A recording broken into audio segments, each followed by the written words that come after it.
আসসালামু আলাইকুম, সবাইকে লার্ন উইথ নিলয় চ্যানেলে স্বাগতম। আমরা আমাদের গত লেকচার ভিডিওতে পড়েছিলাম মানব সংবেদী অঙ্গ চোখের আনুষঙ্গিক অংশ পর্যন্ত। আজকে আমরা প্রতিবিম্ব গঠন ও দর্শন প্রক্রিয়া থেকে শুরু করে মানব সংবেদী অঙ্গ কান পর্যন্ত শেষ করে ফেলব। ঠিক আছে, যদি তাই হয় তাহলে আজকের পড়ায় চলে আসি। আজকের পড়াটা হচ্ছে কিছুটা প্রসিডিওর ওরিয়েন্টেড, তার মানে তোমাকে এখানে কিছু প্রক্রিয়া জানতে হবে এবং কিছু গুরুত্বপূর্ণ এমসিকিউ আছে যেখান থেকে ভর্তি পরীক্ষায় প্রশ্ন আসে। সুতরাং মনোযোগ দিয়ে লেকচার ক্লাসটা আমরা করব। ঠিক আছে, সবার প্রথম চলে আসবো প্রতিবিম্ব গঠন ও দর্শন প্রক্রিয়া। তোমাকে এই লেকচার শুরু করার সময় যে ইনফরমেশনটা জানতে হবে সেটা হচ্ছে দর্শন প্রক্রিয়া অত্যন্ত জটিল, ঠিক আছে, এবং সেটি 5টি ধাপে সম্পন্ন হয়। তার মানে হচ্ছে দর্শন প্রক্রিয়া টোটাল কয়টি ধাপে সংঘটিত হয়, সেটি হচ্ছে 5টি ধাপে সংঘটিত হয়। এবং সেই ধাপগুলো কি, সেই ধাপগুলো থেকে প্রশ্ন আসে যে দর্শন প্রক্রিয়ার ধাপ 9 কোনটি। ঠিক আছে, দেখো প্রথম ধাপ কি। প্রথম ধাপ হচ্ছে আমরা কোনো কিছু দেখতে চাইলে সবার প্রথম কি করতে হবে, চোখে আলো প্রবেশ করতে হবে। এবার সেই আলোটা চোখে প্রবেশ করে কি করবে, সেই আলোটা রেটিনায় যাবে, রেটিনায় গিয়ে সেটা প্রতিবিম্ব গঠন করবে। ঠিক আছে, তাহলে রেটিনায় গিয়ে যখন সেটা প্রতিবিম্ব গঠন করলো, পরবর্তীতে হবে কি, এই যে প্রতিবিম্ব, এই যে স্টিমুলেশন, সেটা হচ্ছে একটা বৈদ্যুতিক সিগনালে রূপান্তরিত হবে। সেটা স্নায়ুর মাধ্যমে মস্তিষ্কে প্রেরণের জন্য একটা বৈদ্যুতিক সিগনালে রূপান্তরিত হবে। পরবর্তী 4 নম্বর ধাপ হচ্ছে সেই বৈদ্যুতিক সিগন্যাল কি করবে, স্নায়ুর সাহায্যে মস্তিষ্কে প্রেরিত হবে।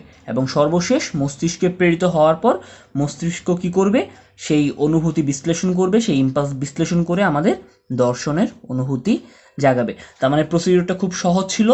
কি বললাম, যে চোখের মধ্যে আলো প্রবেশ করলো, সেই আলো রেটিনায় গিয়ে পড়লো, রেটিনায় হচ্ছে সেই আলো পড়ার ফলে প্রতিবিম্বের সৃষ্টি হলো। সেই প্রতিবিম্ব সৃষ্টি হওয়ার ফলে কি হলো, সেখানে একটা বৈদ্যুতিক তরঙ্গ বা বৈদ্যুতিক ইম্পালস ফর্মেশন হলো। সেই বৈদ্যুতিক তরঙ্গ স্নায়ুর মাধ্যমে মস্তিষ্কে গেল এবং মস্তিষ্ক পরবর্তীতে আমাদের করলো কি, দর্শনের অনুভূতি প্রদান করলো। ঠিক আছে, তার মানে এই 5টা ধাপ তুমি জেনে গেলে। এবার আমরা একটু বিস্তারিত জানবো যে প্রতিবিম্ব গঠন ও দর্শন প্রক্রিয়াটা আসলে কি। আমরা এখানে জাস্ট একটা সামারাইজেশন পড়েছি, এবার আমরা বিস্তারিত জানবো। ঠিক আছে, যদি তাই হয় এই প্রক্রিয়া জানার আগে আমি চলে যাব গত লেকচারের একটা পড়া, যেটা হচ্ছে আমি ঠিক এইখানটাতে রিকল করেছিলাম। মনে আছে ওভারঅল চোখের লেআউটটা কেমন ছিল, সবার বাইরের আবরণটা যেন কি ছিল। যদি গত লেকচার ভিডিও মনোযোগ দিয়ে পড়ে থাকো, পারা উচিত। বাইরের আবরণটাকে আমরা কি বলতাম, একদম সর্ববহিঃস্থ আবরণটা আমার ছিল কি, কর্নিয়া। দেন কর্নিয়ার পরে কি ছিল, কর্নিয়ার পর ছিল হচ্ছে আইরিশ। আইরিশের যে কেন্দ্র, এটাকে আমরা কি বলছিলাম, পিউপিল, তাই তো। দেন আইরিশ পিউপিল ভেদ করে ভিতরে ছিল কি, লেন্স। তার মানে এই ছিল আসলে বেসিক স্ট্রাকচার।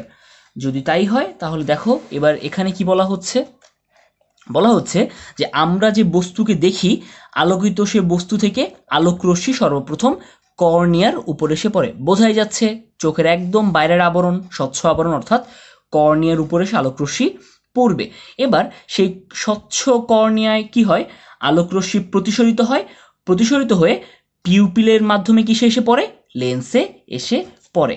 তার মানে ঠিক এই কথাটা বলা হয়েছে, যেই বস্তুটা আমি দেখতে চাই সেই বস্তু থেকে আলোকরশ্মি আসলো, এসে কর্নিয়া ভেদ করে পিউপিলের মাধ্যমে কি করলো, লেন্সে এলো। ঠিক আছে, তারপর কি বলছে যে দ্বিউত্তর লেন্স এই আলোকরশ্মিকে পুনরায় প্রয়োজন মতো প্রতিসরণের মাধ্যমে রেটিনায় প্রতিফলিত করে। তার মানে সেই লেন্সটার মধ্যে আলোকরশ্মি প্রয়োজন অনুসারে প্রতিসরিত হয় এবং সেটা প্রতিসরিত হয়ে কোথায় যায়, সেটা প্রতিসরিত হয়ে রেটিনায় উপর গিয়ে পড়ে। ঠিক আছে, পরবর্তীতে কি হয়, যখন আলোক রশ্মি রেটিনার উপর গিয়ে পড়লো, রেটিনার মধ্যে সেই আলোক রশ্মি পড়ার ফলে একটা প্রতিবিম্ব সৃষ্টি হলো।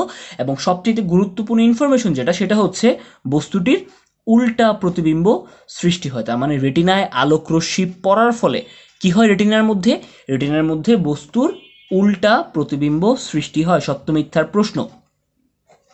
ঠিক আছে, পরবর্তীতে দেখো এই যে রেটিনায় যে প্রতিবিম্ব সৃষ্টি হলো, এখন রেটিনায় কি থাকে, রেটিনায় থাকে হচ্ছে আলোক সংবেদী কিছু কোষ, অর্থাৎ রড কোষ এবং কোন কোষ। তার মানে সেই প্রতিবিম্ব কি করলো, সেই রড কোষ এবং কোন কোষগুলোকে উদ্দীপ্ত করলো। ঠিক আছে, তারপর কি হয় দেখো পরবর্তী পেজে কি বলা হয়েছে।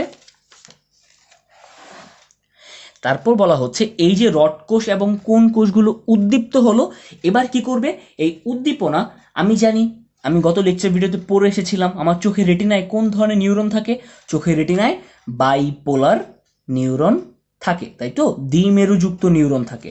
তার মানে হচ্ছে ওই যে ইম্পালস, ওই যে অনুভূতি, ওই যে উদ্দীপনা, সেটা হচ্ছে বাইপোলার নিউরনের বাইপোলার সেল, তারপর হচ্ছে গ্যাংলিয়ন সেল, এগুলোর মাধ্যমে কি হয়, এবং অপটিক স্নায়ুর মাধ্যমে, এগুলোর মাধ্যমে কি হয়, এগুলোর মাধ্যমে হচ্ছে সে মস্তিষ্কে পৌঁছায়। মস্তিষ্কের কোথায় পৌঁছায়? মস্তিষ্কের অপটিক লোবের দৃষ্টিকেন্দ্র বা ভিজুয়াল কর্টেক্সে পৌঁছায়।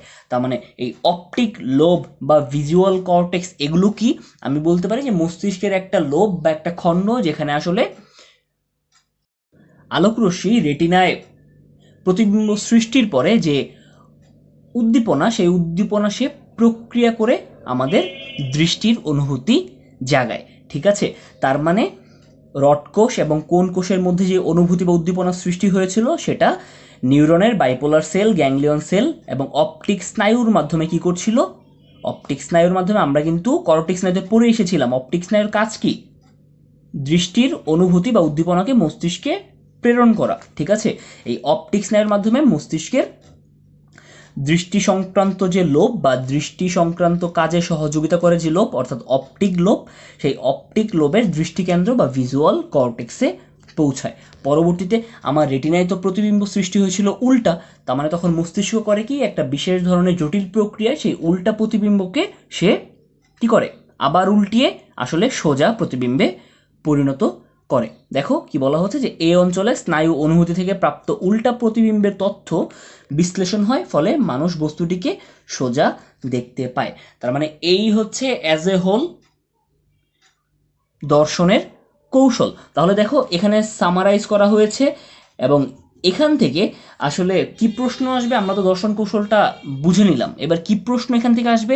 এখান থেকে মেডিকেল ভর্তি পরীক্ষা, জাহাঙ্গীরনগর বিশ্ববিদ্যালয়, ঢাকা বিশ্ববিদ্যালয়, এই সমস্ত জায়গায় ভর্তি পরীক্ষায় প্রশ্ন আসবে দর্শনের গতিপথ নয় কোনটি, অথবা দর্শনের সঠিক গতিপথ কোনটি। ঠিক আছে, তার মানে সঠিক গতিপথ যখন তোমাকে জিজ্ঞেস করবে, তোমাকে হচ্ছে এখানে ওরা এগুলোর মধ্যে মিউচুয়াল শাফল করবে। ঠিক আছে, তার মানে তোমাকে জানতে হবে দর্শন কৌশলের সঠিক গতিপথ কোনটা। ঠিক আছে, দেখো আরেকবার আমরা একটু রিভাইজ করি বা রিকল করি আমরা যেটা পড়ে আসলাম। সর্বপ্রথম আলোকরশ্মি সে কি করলো, সে হচ্ছে কর্নিয়ার উপরে পড়লো, একদম বাইরের আবরণ। পরবর্তীতে এই কর্নিয়া ভেদ করে সে কি করলো, অ্যাকুয়াস হিউমার হয়ে কোথায় গেল, পিউপিল হয়ে লেন্সে গেল। এবার এর মানেটা কি, আমার মনে আছে আমি বলেছিলাম যখন আমরা হচ্ছে প্রকোষ্ঠ পড়ছিলাম, তখন আমরা বলছিলাম কি, ক আ লর, যদি তোমাদের মনে থেকে থাকে খেয়াল করো, কর্নিয়া এবং আইরিশের মধ্যবর্তী স্থান সে ছিল আমার অগ্রপ্রকোষ্ঠ, তার মানে সেখানে ছিল অ্যাকুয়াস হিউমার। তাহলে দেখো এই যে কর্নিয়া এবং আইরিশের কেন্দ্রে অবস্থিত পিউপিল, এর মধ্যবর্তী জায়গায় ছিল অ্যাকুয়াস হিউমার, তার মানে আলোকরশ্মি কর্নিয়া ভেদ করে সেই অ্যাকুয়াস হিউমারের মধ্যে প্রতিসরিত হয়ে কোথায় যাচ্ছে, পিউপিল পাস করে লেন্সে গিয়ে প্রবেশ করছে। ঠিক আছে, আবার এই যে লর, তার মানে হচ্ছে লেন্স এবং রেটিনার মাঝখানে ছিল ভিট্রিয়াস প্রকোষ্ঠ, অর্থাৎ এর মাঝখানে ছিল ভিট্রিয়াস হিউমার, তার মানে সে আসলে লেন্স থেকে প্রতিসরিত হয়ে ভিট্রিয়াস হিউমারের মাধ্যমে কোথায় যাচ্ছিল, রেটিনায় যাচ্ছিল। রেটিনায় গিয়ে তার প্রতিবিম্ব সৃষ্টি হচ্ছিল। পরবর্তীতে সেই প্রতিবিম্ব বা সেই স্নায়ু উদ্দীপনা কি হচ্ছিল, অপটিক স্নায়ুর মাধ্যমে মস্তিষ্কের ভিজুয়াল কর্টেক্সে গিয়ে পৌঁছাচ্ছিল, এবং মস্তিষ্কের ভিজুয়াল কর্টেক্স বা সেই অপটিক লোব বা হচ্ছে দৃষ্টি প্রক্রিয়াজাতকরণ যে কেন্দ্র আছে, সে কী করছিল, সেই উল্টা প্রতিবিম্বকে সে সোজা করে আমাদের দৃষ্টির অনুভূতি জাগাচ্ছিল।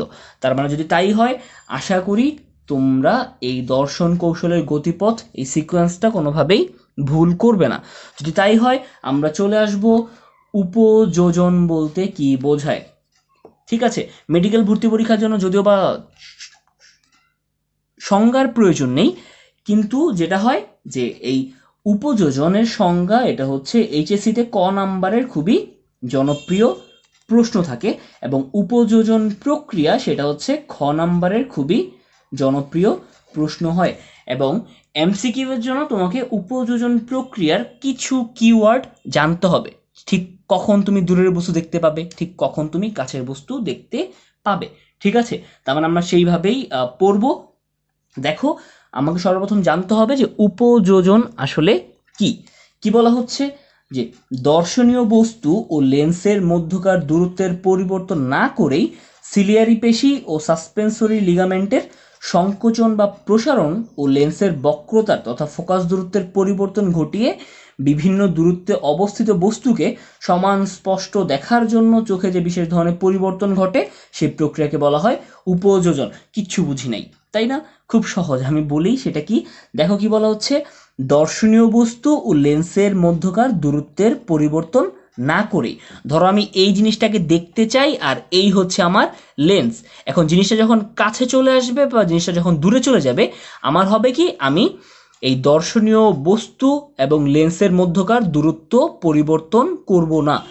ঠিক আছে, তার মানে যদি বস্তুটা এখানে থাকে, আমি ঠিক এই অবস্থান থেকেই, লেন্সের এই অবস্থান থেকেই সেই বস্তুটাকে দেখতে চাই, আমাকে যেন সামনে পিছনে না যেতে হয়।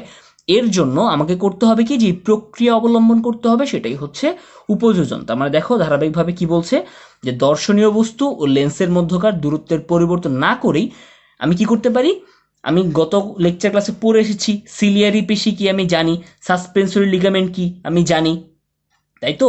লেন্স যেই লিগামেন্টের সাথে যুক্ত থাকে সেটা কি, সাসপেন্সরি লিগামেন্ট। তার মানে বলা হচ্ছে যে আমি দূরত্বের পরিবর্তন করব না, কিন্তু আমি কিভাবে হচ্ছে আমার ফোকাসকে পাল্টাবো, আমি হচ্ছে সিলিয়ারি পেশি এবং সাসপেন্সরি লিগামেন্টের সংকোচন বা প্রসারণের মাধ্যমে কি করব, লেন্সের বক্রতার ব্যাসার্ধ তথা ফোকাস দূরত্বের পরিবর্তন ঘটাবো, এবং এই ফোকাস দূরত্বের পরিবর্তন ঘটানোর মাধ্যমে বিভিন্ন দূরত্বে অবস্থিত বস্তুকে আমি কি করতে পারবো, সমান স্পষ্টভাবেই দেখতে পারবো।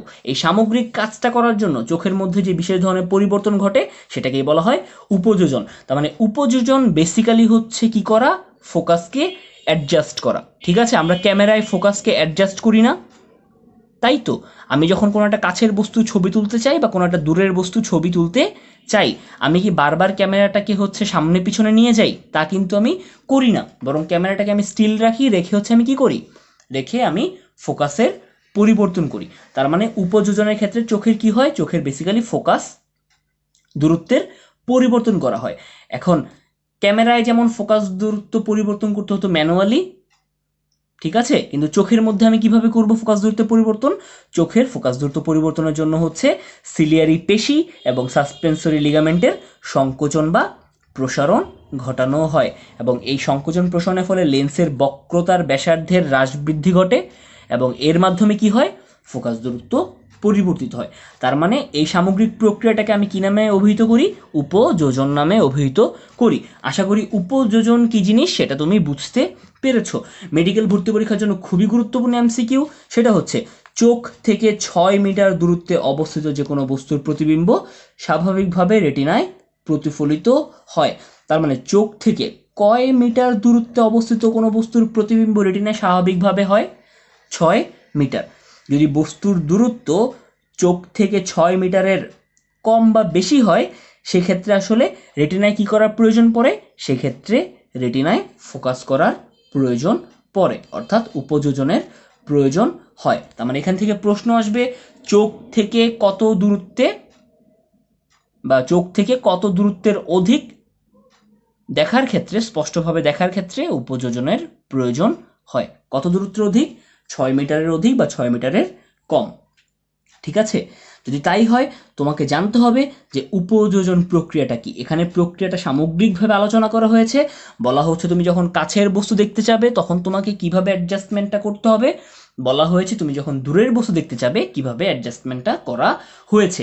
তার মানে এইখানে খুবই অল্প জায়গার মধ্যে একটু কনজেস্টেডভাবে বলা হয়েছে। আমরা যেটা করব, আমরা হচ্ছে জিনিসটা সিম্পলিফাইড করে পড়ে ফেলবো। খেয়াল করো, আমি তোমাদের সুবিধার জন্য এখানে লিখে রেখেছি। দেখো, আমি যখন কোনো একটা কাছের বস্তু দেখতে চাইবো তখন কি হবে, কাছের বস্তু দেখতে চাইলে উপযোজন প্রক্রিয়াটা আসলে কিভাবে সংঘটিত হয়, দেখো কিভাবে হয়। কাছের বস্তু দেখতে চাইলে সিলিয়ারি বডির মধ্যে থাকা বৃত্তাকার পেশি, সেই বৃত্তাকার পেশির সংকোচন ঘটে। যখন সেই বৃত্তাকার পেশির সংকোচন ঘটে তখন কি হয়, সাসপেন্সরি লিগামেন্টের কি হয়, প্রসারণ হয়। তার মানে শুধুমাত্র তোমাকে জানতে হবে যে কাছের বস্তু দেখতে চাইলে সিলিয়ারি বডির সংকোচন ঘটে, অর্থাৎ সিলিয়ারি বডির মধ্যে থাকা বৃত্তাকার পেশির সংকোচন ঘটে এবং সিলিয়ারি বডির সাথে যুক্ত যে সাসপেন্সরি লিগামেন্ট তার কি হয়, প্রসারণ হয়। এখন সাসপেন্সরি লিগামেন্টের এক প্রান্ত সিলিয়ারি বডির সাথে যুক্ত থাকে, আমরা গত লেকচারে পড়ে এসেছি। আর সাসপেন্সরি লিগামেন্টের অপর প্রান্ত যেন কার সাথে যুক্ত থাকে, অপর প্রান্ত আসলে লেন্সের সাথে যুক্ত থাকে। ধরো আমার এই আঙুলগুলো হচ্ছে সাসপেন্সরি লিগামেন্ট, ঠিক আছে। আর এই যে ধরো আঙুলগুলো সাসপেন্সরি লিগামেন্ট, আর এই যে সামগ্রিক জায়গাটা এটা হচ্ছে লেন্স। তাহলে আমার যদি সাসপেন্সরি লিগামেন্টের প্রসারণ ঘটে তাহলে কি হচ্ছে, আগে লেন্স যতটুকু ছিল এখন লেন্স কি হচ্ছে, লেন্সটা এখন সংকুচিত হচ্ছে, খাটো হয়ে যাচ্ছে, তাই তো। তাহলে দেখো সাসপেন্সরি লিগামেন্টে যখন প্রসারণ হয় তখন কি হয়, লেন্সের বক্রতা বাড়ে, লেন্সটা খাটো হয়ে যায়। লেন্স যখন খাটো হয়ে যায় তখন কি হয়, লেন্সের ফোকাস দূরত্ব কমে যায় এবং লেন্সের ফোকাস দূরত্ব কমে যাওয়ার ফলে তুমি কি করতে পারো, কাছের বস্তুটাকে দেখতে পারো। তার মানে খুব সহজ প্রসিডিওর, খুবই সোজা, আশা করি ভুল করব না। তাহলে মেকানিজমটা কি ছিল, কাছের বস্তু দেখতে চাইলে সবার প্রথম আমার মাথায় রাখতে হবে চোখের সিলিয়ারি বডি সম্পর্কে। কি ছিল, যে সিলিয়ারি বডির বৃত্তাকার পেশির সংকোচন ঘটে, এর ফলে কি হয়, সাসপেন্সরি লিগামেন্ট যেটা হচ্ছে এক প্রান্তে সিলিয়ারি বডির সাথে যুক্ত, আরেক প্রান্তে হচ্ছে লেন্সের সাথে যুক্ত, এই সাসপেন্সরি লিগামেন্টের প্রসারণ ঘটে। তার মানে ভাইস ভার্সা, সিলিয়ারি বডির বৃত্তাকার পেশির যখন সংকোচন হয় সাসপেন্সরি লিগামেন্ট তখন প্রসারিত হয়, আবার যখন হচ্ছে বৃত্তাকার পেশি প্রসারিত হয় সাসপেন্সরি লিগামেন্ট তখন সংকুচিত হয়, ঠিক আছে। তাহলে দেখো বৃত্তাকার পেশির সংকোচনের ফলে যখন সাসপেন্সরি লিগামেন্টটা প্রসারিত হলো এর ফলে কি হলো, লেন্সের বক্রতা বাড়লো, লেন্সটা কি হলো, খাটো হলো, ঠিক আছে। এই যে দুই পাশের সাসপেন্সরি লিগামেন্ট ধরো এই যে ছিল তারা প্রসারিত হলো এবং তাদের মধ্যবর্তী যে লেন্স কি হলো, খাটো হলো। লেন্স যখন খাটো হলো ওভারঅল লেন্সের ফোকাস দূরত্ব কমে গেল এবং যার ফলে কি হলো, কাছের বস্তুটি তুমি এখন খুব সহজে দেখতে পারলে। তার মানে কাছের বস্তু দেখতে চাইলে কি কি পরিবর্তন হয়, আশা করি তুমি আর ভুল করবে না।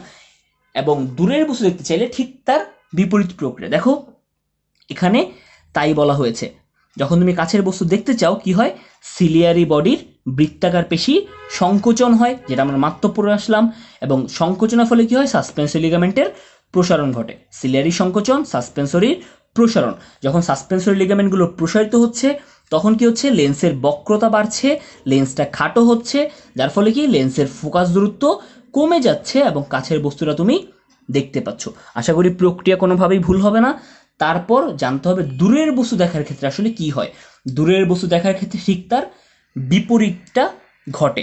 কেন বললাম ঠিক বিপরীতটা ঘটে, খেয়াল করো, আমি যদি আরেকবার দেখি দূরের বস্তু দেখতে চাইলে কি হয়, দেখো আগের প্রক্রিয়া ঠিক বিপরীত। সিলিয়ারি বডির যে বৃত্তাকার পেশি ছিল কাছের বস্তু দেখার ক্ষেত্রে সেই বৃত্তাকার পেশির সংকোচন হচ্ছিল, কিন্তু দূরের বস্তু দেখার ক্ষেত্রে সেই বৃত্তাকার পেশির প্রসারণ হচ্ছিল। আমি বলছিলাম যে বৃত্তাকার পেশির সাথে সাসপেন্সরি লিগামেন্ট ভাইস ভার্সা বিপরীত।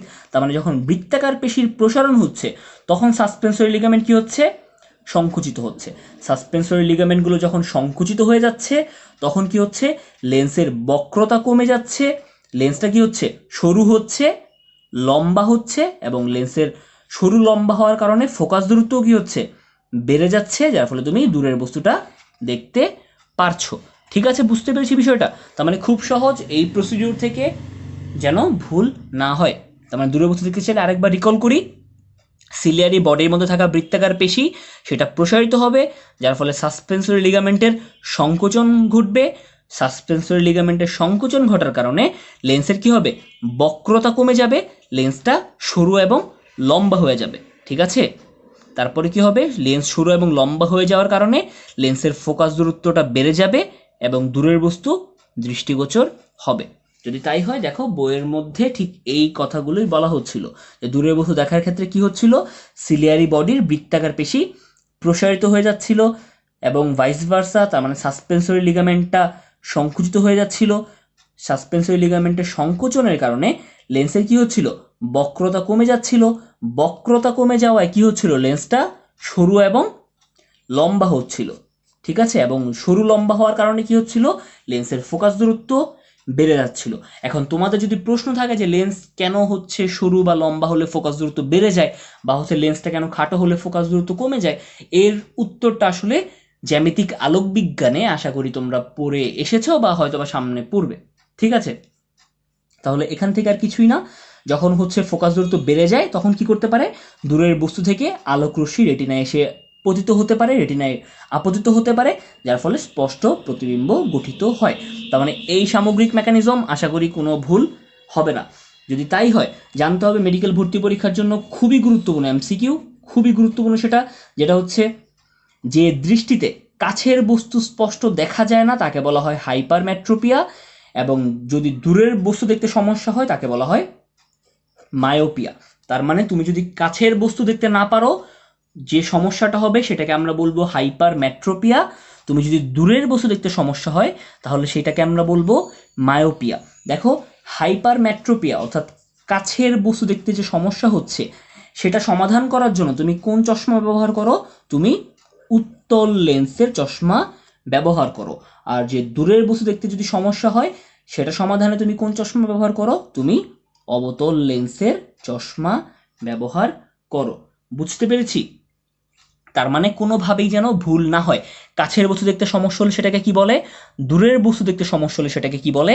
কাছের বস্তু দেখতে যে সমস্যা সেটা দূর করতে আমি কোন লেন্সের চশমা ব্যবহার করি, এবং দূরের বস্তু দেখতে যে সমস্যা সেটা দূর করতে আমি কোন লেন্সের চশমা ব্যবহার করি। এই চারটা থেকে প্রশ্ন আসবেই, সুতরাং কোনোভাবেই এই চারটা ভুল করা যাবে না। আমি তোমাদের বলবো, তোমাদের জন্য খুব বেশি সহজ হবে বইয়ের এই জায়গাটার মধ্যে যদি তোমরা সেটা লিখে রাখো, তাহলে তোমরা যখন রিভাইজ করতে যাবে তোমাদের আর ভুল হবে না। ঠিক আছে, যদি তাই হয় এবার আমরা জানবো যে দ্বিনেত্র দৃষ্টি বা স্টেরিওস্কোপিক দৃষ্টি বা বাইনোকুলার ভিশন সেটা আসলে কি। দেখো, তোমাকে জানতে হবে মানুষের দৃষ্টি কেমন। মানুষের দৃষ্টি হচ্ছে দ্বিনেত্র দৃষ্টি। দ্বিনেত্র মানে কি? দ্বি মানে দুই, নেত্র মানে চোখ, তার মানে আমরা আসলে দুই চোখ দিয়েই দেখি। এর মানেটা কি? দুই চোখ দিয়ে দেখি তো অবশ্যই তাই, কিন্তু যেটা হচ্ছে কথা, দ্বিনেত্র দৃষ্টি বলতে আসলে যেটা বোঝায় সেটা হচ্ছে যে আমরা দুই চোখ দিয়ে অবশ্যই দেখি, কিন্তু এক চোখ দিয়েই আমরা আলাদাভাবে সেই বস্তুটার পূর্ণাঙ্গ প্রতিবিম্ব দেখতে পাই। এখন মজার বিষয় হচ্ছে তুমি এক চোখ বন্ধ করে আরেক চোখ দিয়েও বস্তুটাকে পূর্ণাঙ্গ দেখতে পাচ্ছ, তাহলে যখন তুমি দুই চোখ খোলা রেখে দেখতে চাচ্ছ তখন কি সেই বস্তুটাকে তুমি দুইটা দেখো? মোটেও না। তার মানে কি হয় দেখো, তুমি যদি ডান চোখ বন্ধ করো তুমি বাম চোখ দিয়েও কলমটাকে দেখতে পাবে, তুমি যদি বাম চোখ বন্ধ করো তুমি ডান চোখ দিয়ে কলমটাকে দেখতে পারবে। কিন্তু তুমি যদি একসাথে দুইটা চোখই খোলা রাখো কি হবে? দুইটা চোখে আলাদাভাবে হচ্ছে এই কলমের প্রতিবিম্ব তৈরি হবে, কিন্তু তুমি কি আসলে দুইটা কলম দেখবে? মোটেও না, তুমি কলম কিন্তু একটাই দেখছো। তার মানে কি হচ্ছে, এই দুই চোখের প্রতিবিম্ব ওভারল্যাপ করে একটা সিঙ্গেল প্রতিবিম্ব বা একটা সিঙ্গেল ইমেজ ক্রিয়েট করছে, তৈরি করছে। এই কারণে এটাকে বলা হচ্ছে স্টেরিওস্কোপিক দৃষ্টি বা দ্বিনেত্র দৃষ্টি। ঠিক আছে, দেখো তাহলে এটাকে কি বললো, যে আমরা যখন কোনো দৃশ্যযোগ্য বস্তু একই সাথে দু চোখের সাহায্যে এককভাবে দেখতে পাই, ঠিক আছে, কিন্তু কি হয় যে কোনো বস্তু থেকে প্রতিফলিত আলোক রশ্মি রেটিনায় পড়লে যে স্নায়ু উদ্দীপনা সৃষ্টি করে সেটা হচ্ছে স্বতঃস্ফূর্তভাবে মস্তিষ্কের দৃষ্টিকেন্দ্রে যায় এবং সেটা একটি মাত্র প্রতিবিম্বে একত্রীভূত হয়। তার মানে তুমি হচ্ছে দুইটা চোখ দিয়ে ভিন্ন ভিন্ন দুইটা প্রতিবিম্ব ঠিকই পেয়েছো, কিন্তু মস্তিষ্কে গিয়ে সেটা একটি মাত্র প্রতিবিম্বে কেন্দ্রীভূত হয়েছে, যার ফলে কি হয়, তুমি দু চোখে একটি বস্তুকে কি করো? এককভাবেই দেখো। ঠিক আছে, যদি তাই হয় আশা করি এটা হচ্ছে আমরা বুঝে গিয়েছি। এবার আমাকে জানতে হবে মেডিকেল ভর্তি পরীক্ষার জন্য খুবই গুরুত্বপূর্ণ ইনফরমেশন, সেটা হচ্ছে মানুষের চোখ দুটি মাথার সামনে কত সেন্টিমিটার দূরত্বে অবস্থিত? মাথার সামনে 6.3 সেন্টিমিটার দূরে অবস্থিত। কোনোভাবেই ভুল করা যাবে না, মেডিকেল ভর্তি পরীক্ষায় এই প্রশ্নটা অলরেডি এসে গিয়েছে। ঠিক আছে, তারপরে মানুষের চোখ দুটি মাথার সামনে কত সেন্টিমিটার দূরত্বে অবস্থিত? মাথার সামনে 6.3 সেন্টিমিটার দূরত্বে অবস্থিত। এবং যারা এইচএসসি স্টুডেন্ট তাদের জন্য প্রশ্ন আসে যে দ্বিনেত্র দৃষ্টি বা স্টেরিওস্কোপিক দৃষ্টি বলতে আসলে কি বোঝায়। ঠিক আছে, তোমাকে জানতে হবে, দেখো কি বলা হচ্ছে, যে আমরা এটা জেনে গেলাম 6.3 সেন্টিমিটার। বলা হচ্ছে যে কোনো বস্তু থেকে যখন চোখ কি করে, বস্তুটির একটি করে প্রতিবিম্ব সৃষ্টি করে, সেই প্রতিবিম্ব মস্তিষ্কে প্রেরিত হয়, মস্তিষ্ক সেই দুইটা প্রতিবিম্বের মধ্যে সমন্বয় সাধন করে এবং আমরা আসলে বস্তুর ত্রিমাত্রিক চিত্র দেখতে পাই। ঠিক আছে, তার মানে আমি আসলে এই স্টেরিওস্কোপিক ভিশনের কারণে কি করতে পারছি, একটা বস্তুর ত্রিমাত্রিক চিত্র দেখতে পাচ্ছি। তোমাকে জানতে হবে যে স্টেরিওস্কোপিক ভিশন বা দ্বিনেত্র দৃষ্টির শর্ত কি কি আছে। এখান থেকে হচ্ছে 2 নম্বরের জন্য প্রশ্ন আসে সিকিউতে, এবং এমসিকিউতে আসে দ্বিনেত্র দৃষ্টির শর্ত 9 কোনটি। ঠিক আছে, দেখো তো তুমি হচ্ছে এই দ্বিনেত্র দৃষ্টি বা স্টেরিওস্কোপিক ভিশন কখন পাবে, যখন কি নির্দিষ্ট বস্তুতে নিবদ্ধ করার জন্য, অর্থাৎ একটা স্পেসিফিক পয়েন্টে ফোকাস করার জন্য তোমার দুইটা চোখের অক্ষিপেশি কি করবে, সঠিকভাবে কন্ট্রাক্ট করবে বা সংকুচিত হবে। ঠিক আছে, তোমার দু চোখের রেটিনায় একই রকম প্রতিবিম্ব গঠিত হতে হবে, তোমার দু চোখের রেটিনায় একই রকম বিন্দুর উপস্থিতি থাকতে হবে, এবং কি দুটি বীক্ষণ ক্ষেত্রকে এক জায়গায় পরস্পর মিলে যেতে হবে। তার মানে তোমার হচ্ছে এই যে তুমি দুইটা ভিজুয়াল ইম্পালস পেলে, এই যে তোমার দুইটা প্রতিবিম্ব, সেই দুটো প্রতিবিম্বকে ওভারল্যাপ করতে হবে, একই জায়গায় পরস্পর মিলে যেতে হবে। তার মানে দ্বিনেত্র দৃষ্টির শর্তগুলো কি কি ছিল? শর্তগুলো ছিল আমি কোনো একটা স্পেসিফিক পয়েন্টে ফোকাস করার জন্য দুইটা চোখের পেশিকেই সঠিকভাবে সংকুচিত হতে হবে, তারপর কি চোখের রেটিনায় একই রকম বিন্দুর উপস্থিতি থাকতে হবে, রেটিনায় একই রকম প্রতিবিম্ব সৃষ্টি হবে, এবং প্রতিবিম্বগুলোকে ঠিক একই জায়গায় মিলে যেতে হবে। ঠিক আছে, তোমার জানতে হবে মানুষের দ্বিনেত্র দৃষ্টি থাকার সুবিধা। খুবই গুরুত্বপূর্ণ, এখান থেকে এমসিকিউ হয়, এখান থেকে তোমাকে সিকিউতে ব্যাখ্যা করতে হয়। দেখো মানুষের দ্বিনেত্র দৃষ্টি থাকার সুবিধাগুলো কি কি আছে, বলা যাচ্ছে যে দু চোখের সাহায্যে একই সাথে আমি কোনো বস্তুকে একইভাবে দেখতে পারি, এবং এর ফলে কি হয়, বস্তুকে আমি গভীরভাবে অনুধাবন করতে পারি। তার মানে কি বললো, যে আমি যেহেতু দুইটা চোখ দিয়েই একই জিনিসকে দেখছি, তার মানে আমি স্পষ্টভাবে দেখতে পারি এবং বস্তুটাকে খুব গভীরভাবে কি করতে পারি, অনুধাবন করতে পারি। এবং আরেকটা জিনিস যেটা হয় সেটা হচ্ছে আমার দৃষ্টিক্ষেত্র কি হয়, অনেক বড় হয়, আমার দৃষ্টিক্ষেত্র অনেক প্রসারিত হয়। তাই তো তুমি খেয়াল করো, এক চোখ যদি বন্ধ করো তোমার মনে হবে অ্যাকচুয়ালি তুমি 90 ডিগ্রি দেখতে পাচ্ছ, কিন্তু তুমি দুই চোখ দিয়ে অ্যাপ্রক্সিমেট 180 ডিগ্রি দেখতে পারো। তার মানে তোমার দ্বিনেত্র দৃষ্টি থাকার কারণে কি হচ্ছে, দৃষ্টিক্ষেত্র অনেক বড় হয়ে যাচ্ছে। এবং সবচাইতে গুরুত্বপূর্ণ, আমাদের দ্বিনেত্র দৃষ্টি বা স্টেরিওস্কোপিক ভিশন থাকার সবচাইতে গুরুত্বপূর্ণ কারণ হচ্ছে আমরা এর ফলে বস্তু এবং চোখের মধ্যবর্তী দূরত্বকে সূক্ষ্মভাবে মূল্যায়ন করতে পারি। খুবই গুরুত্বপূর্ণ কথা, একটা মজার এক্সপেরিমেন্ট আছে, সেটা হচ্ছে তুমি এক চোখ বন্ধ করে কখনো শুয়ের মধ্যে সুতা প্রবেশ করাতে পারবে না। ঠিক আছে, খেয়াল করো, তুমি এক চোখ বন্ধ করে কখনো শুয়ের মধ্যে সুতা প্রবেশ করাতে পারবে না। কেন? কেননা হচ্ছে তুমি যখন সেটা করতে যাবে তুমি আসলে বুঝে পাবে না যে ঠিক শুয়ের কোন জায়গাটায় সুতা প্রবেশ করবে, তার মানে তুমি দুইটার মধ্যে দূরত্বের অ্যাডজাস্টমেন্ট করতে পারবে না। ঠিক আছে, তার মানে হচ্ছে দ্বিনেত্র দৃষ্টি থাকার সুবিধা আমি কি পাচ্ছি, বস্তু এবং চোখের মধ্যবর্তী দূরত্বকে সূক্ষ্মভাবে মূল্যায়ন করতে পারছি, এবং এর মাধ্যমে বিভিন্ন কাজকে আমি কি করতে পারছি, সুনিপুণভাবে সম্পন্ন করতে পারছি। যদি তাই হয়, আমরা মানব সংবেদী অঙ্গ চোখ খুব ভালো করে বুঝে ইনশাল্লাহ পড়ে ফেললাম। এবার আমরা চলে আসব আমাদের আরেকটা সংবেদী অঙ্গ, যেটা এইচএসসি সিলেবাসে আলোচনা করা হয়েছে, সেটা হচ্ছে কান। এবার তোমাকে জানতে হবে, দেখো তো আমাদের কান সে কি শুধুমাত্রই শ্রবণ অঙ্গ? মোটেও না, কান হচ্ছে একই সাথে শ্রবণ এবং ভারসাম্য রক্ষাকারী অঙ্গ। এটা আমরা অনেকেই জানি যে আমাদের ভারসাম্য রক্ষাকারী অঙ্গ কোনটা, আমাদের ভারসাম্য রক্ষাকারী অঙ্গ হচ্ছে কান। ঠিক আছে, তাহলে দেখো বলা হচ্ছে কান এমন একটা বিশেষ ইন্দ্রিয় যেটা কি করে, একসাথে শ্রবণ এবং দেহের ভারসাম্য নিয়ন্ত্রণ করে। ঠিক আছে, কান কোথায় অবস্থান করে আমি জানি, মানুষের মাথার দুপাশে চোখের পেছনে করোটি শ্রুতিকোটরে কান অবস্থান করে। মেডিকেল ভর্তি পরীক্ষার জন্য খুবই গুরুত্বপূর্ণ এমসিকিউ, সেটা হচ্ছে মানুষের প্রতিটি কান কয়টি অংশে বিভক্ত? মানুষের প্রতিটি কান 3টি অংশে বিভক্ত। সেই 3টি অংশ কি? একটা হচ্ছে বহিকর্ণ, একটা হচ্ছে মধ্যকর্ণ, একটা হচ্ছে অন্তকর্ণ। মানে মানুষের কান 3টা অংশে বিভক্ত, বহিকর্ণ, মধ্যকর্ণ এবং অন্তকর্ণ। তোমাকে জানতে হবে প্রত্যেকটার সাবডিভিশন কি আছে, প্রত্যেকটার ভেতরে আমি আবার কি কি অংশ পাচ্ছি। এটা জানার জন্য আমি এই ছকটা পড়বো, ছকটা খুবই গুরুত্বপূর্ণ। ছকটার উপর তোমার যদি ভালো ক্লিয়ার একটা কনসেপ্ট থাকে, তোমার পরবর্তী অংশটুকু পড়া খুব বেশি সহজ হয়ে যাবে। দেখো, কান তিনটি অংশে বিভক্ত, বহিকর্ণ, মধ্যকর্ণ এবং অন্তকর্ণ। দেখো বহিকর্ণের মধ্যে কি কি থাকে? বহিকর্ণের মধ্যে থাকে হচ্ছে পিনা, থাকে হচ্ছে টিম্প্যানিক পর্দা এবং থাকে হচ্ছে বহি অডিটরি মিটাস। তার মানে এই বাংলা নামগুলো অনেক কঠিন, আমরা আসলে ধারাবাহিকভাবে সেটা জেনেই যাব যে কর্ণ কুহর বা কর্ণ পটহ বলতে আসলে কি বোঝায়।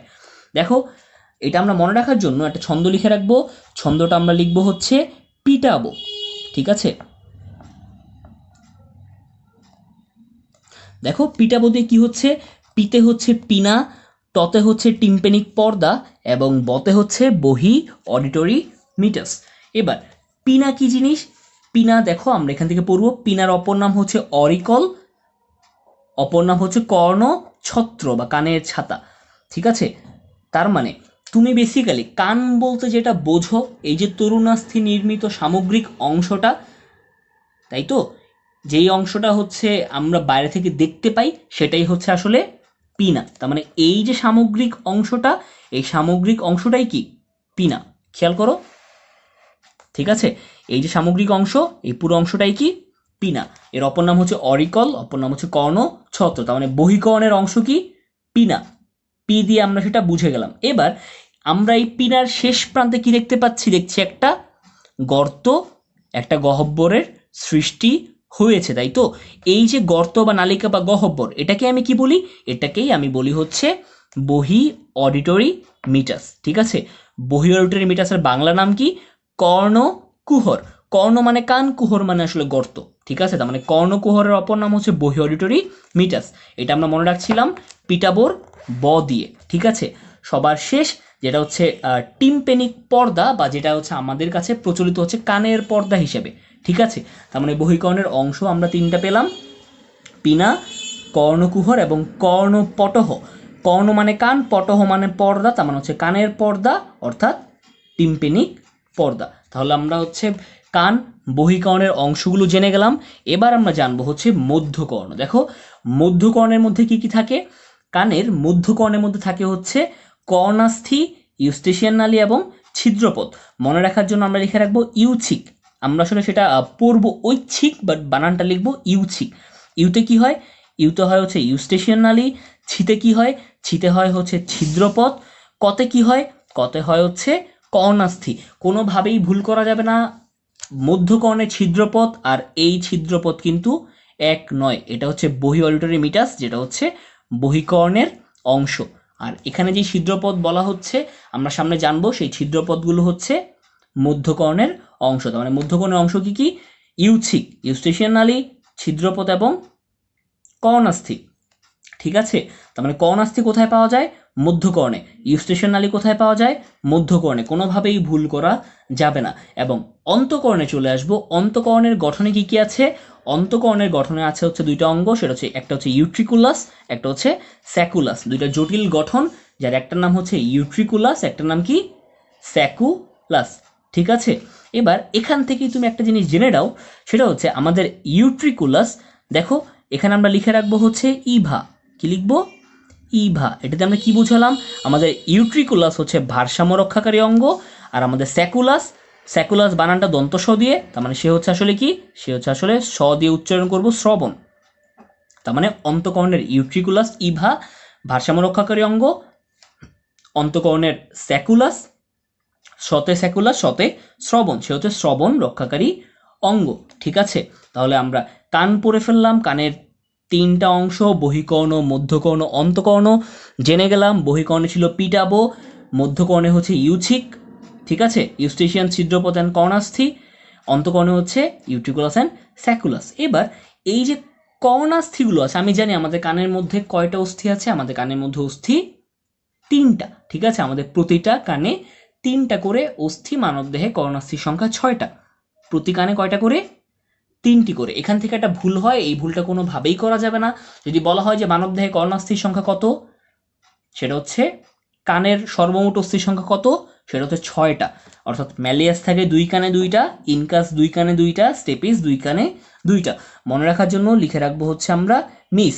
ঠিক আছে, MIS। তার মানে মিস দিয়ে কি হচ্ছে? M for malleus, I for incus, S for stapes. তার মানে আমরা হচ্ছে ম্যালিয়াস, ইনকাস আর স্টেপিস জেনে গেলাম কানের 3টা হাড় বা অস্থি।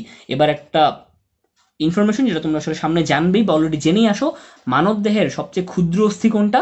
মানব দেহের সবচেয়ে ক্ষুদ্র অস্থি হচ্ছে স্টেপিস। ঠিক আছে, এখান থেকেই হচ্ছে প্রাসঙ্গিক প্রশ্ন, মানব দেহের সবচেয়ে বৃহত্তম অস্থি কোনটা? সেটা হচ্ছে ফিমার, আমাদের পায়ের হাড়। আর সবচেয়ে ক্ষুদ্রতম অস্থি কোনটা? সেটা হচ্ছে স্টেপিস।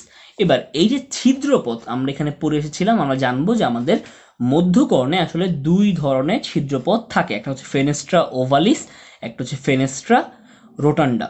এবার এগুলো কি আমরা সামনে জানবো, আপাতত এখান থেকে আমার আর কিছু জানতে হচ্ছে না। যদি তাই হয় এবার আমরা চলে আসবো এগুলো সম্পর্কে একটু বিস্তারিত আলোচনায়। দেখো সর্বপ্রথম বলা হচ্ছে কি সম্পর্কে? বহিকর্ণ সম্পর্কে, যেটা হচ্ছে আমরা ছক থেকে অলরেডি জেনেই আসলাম।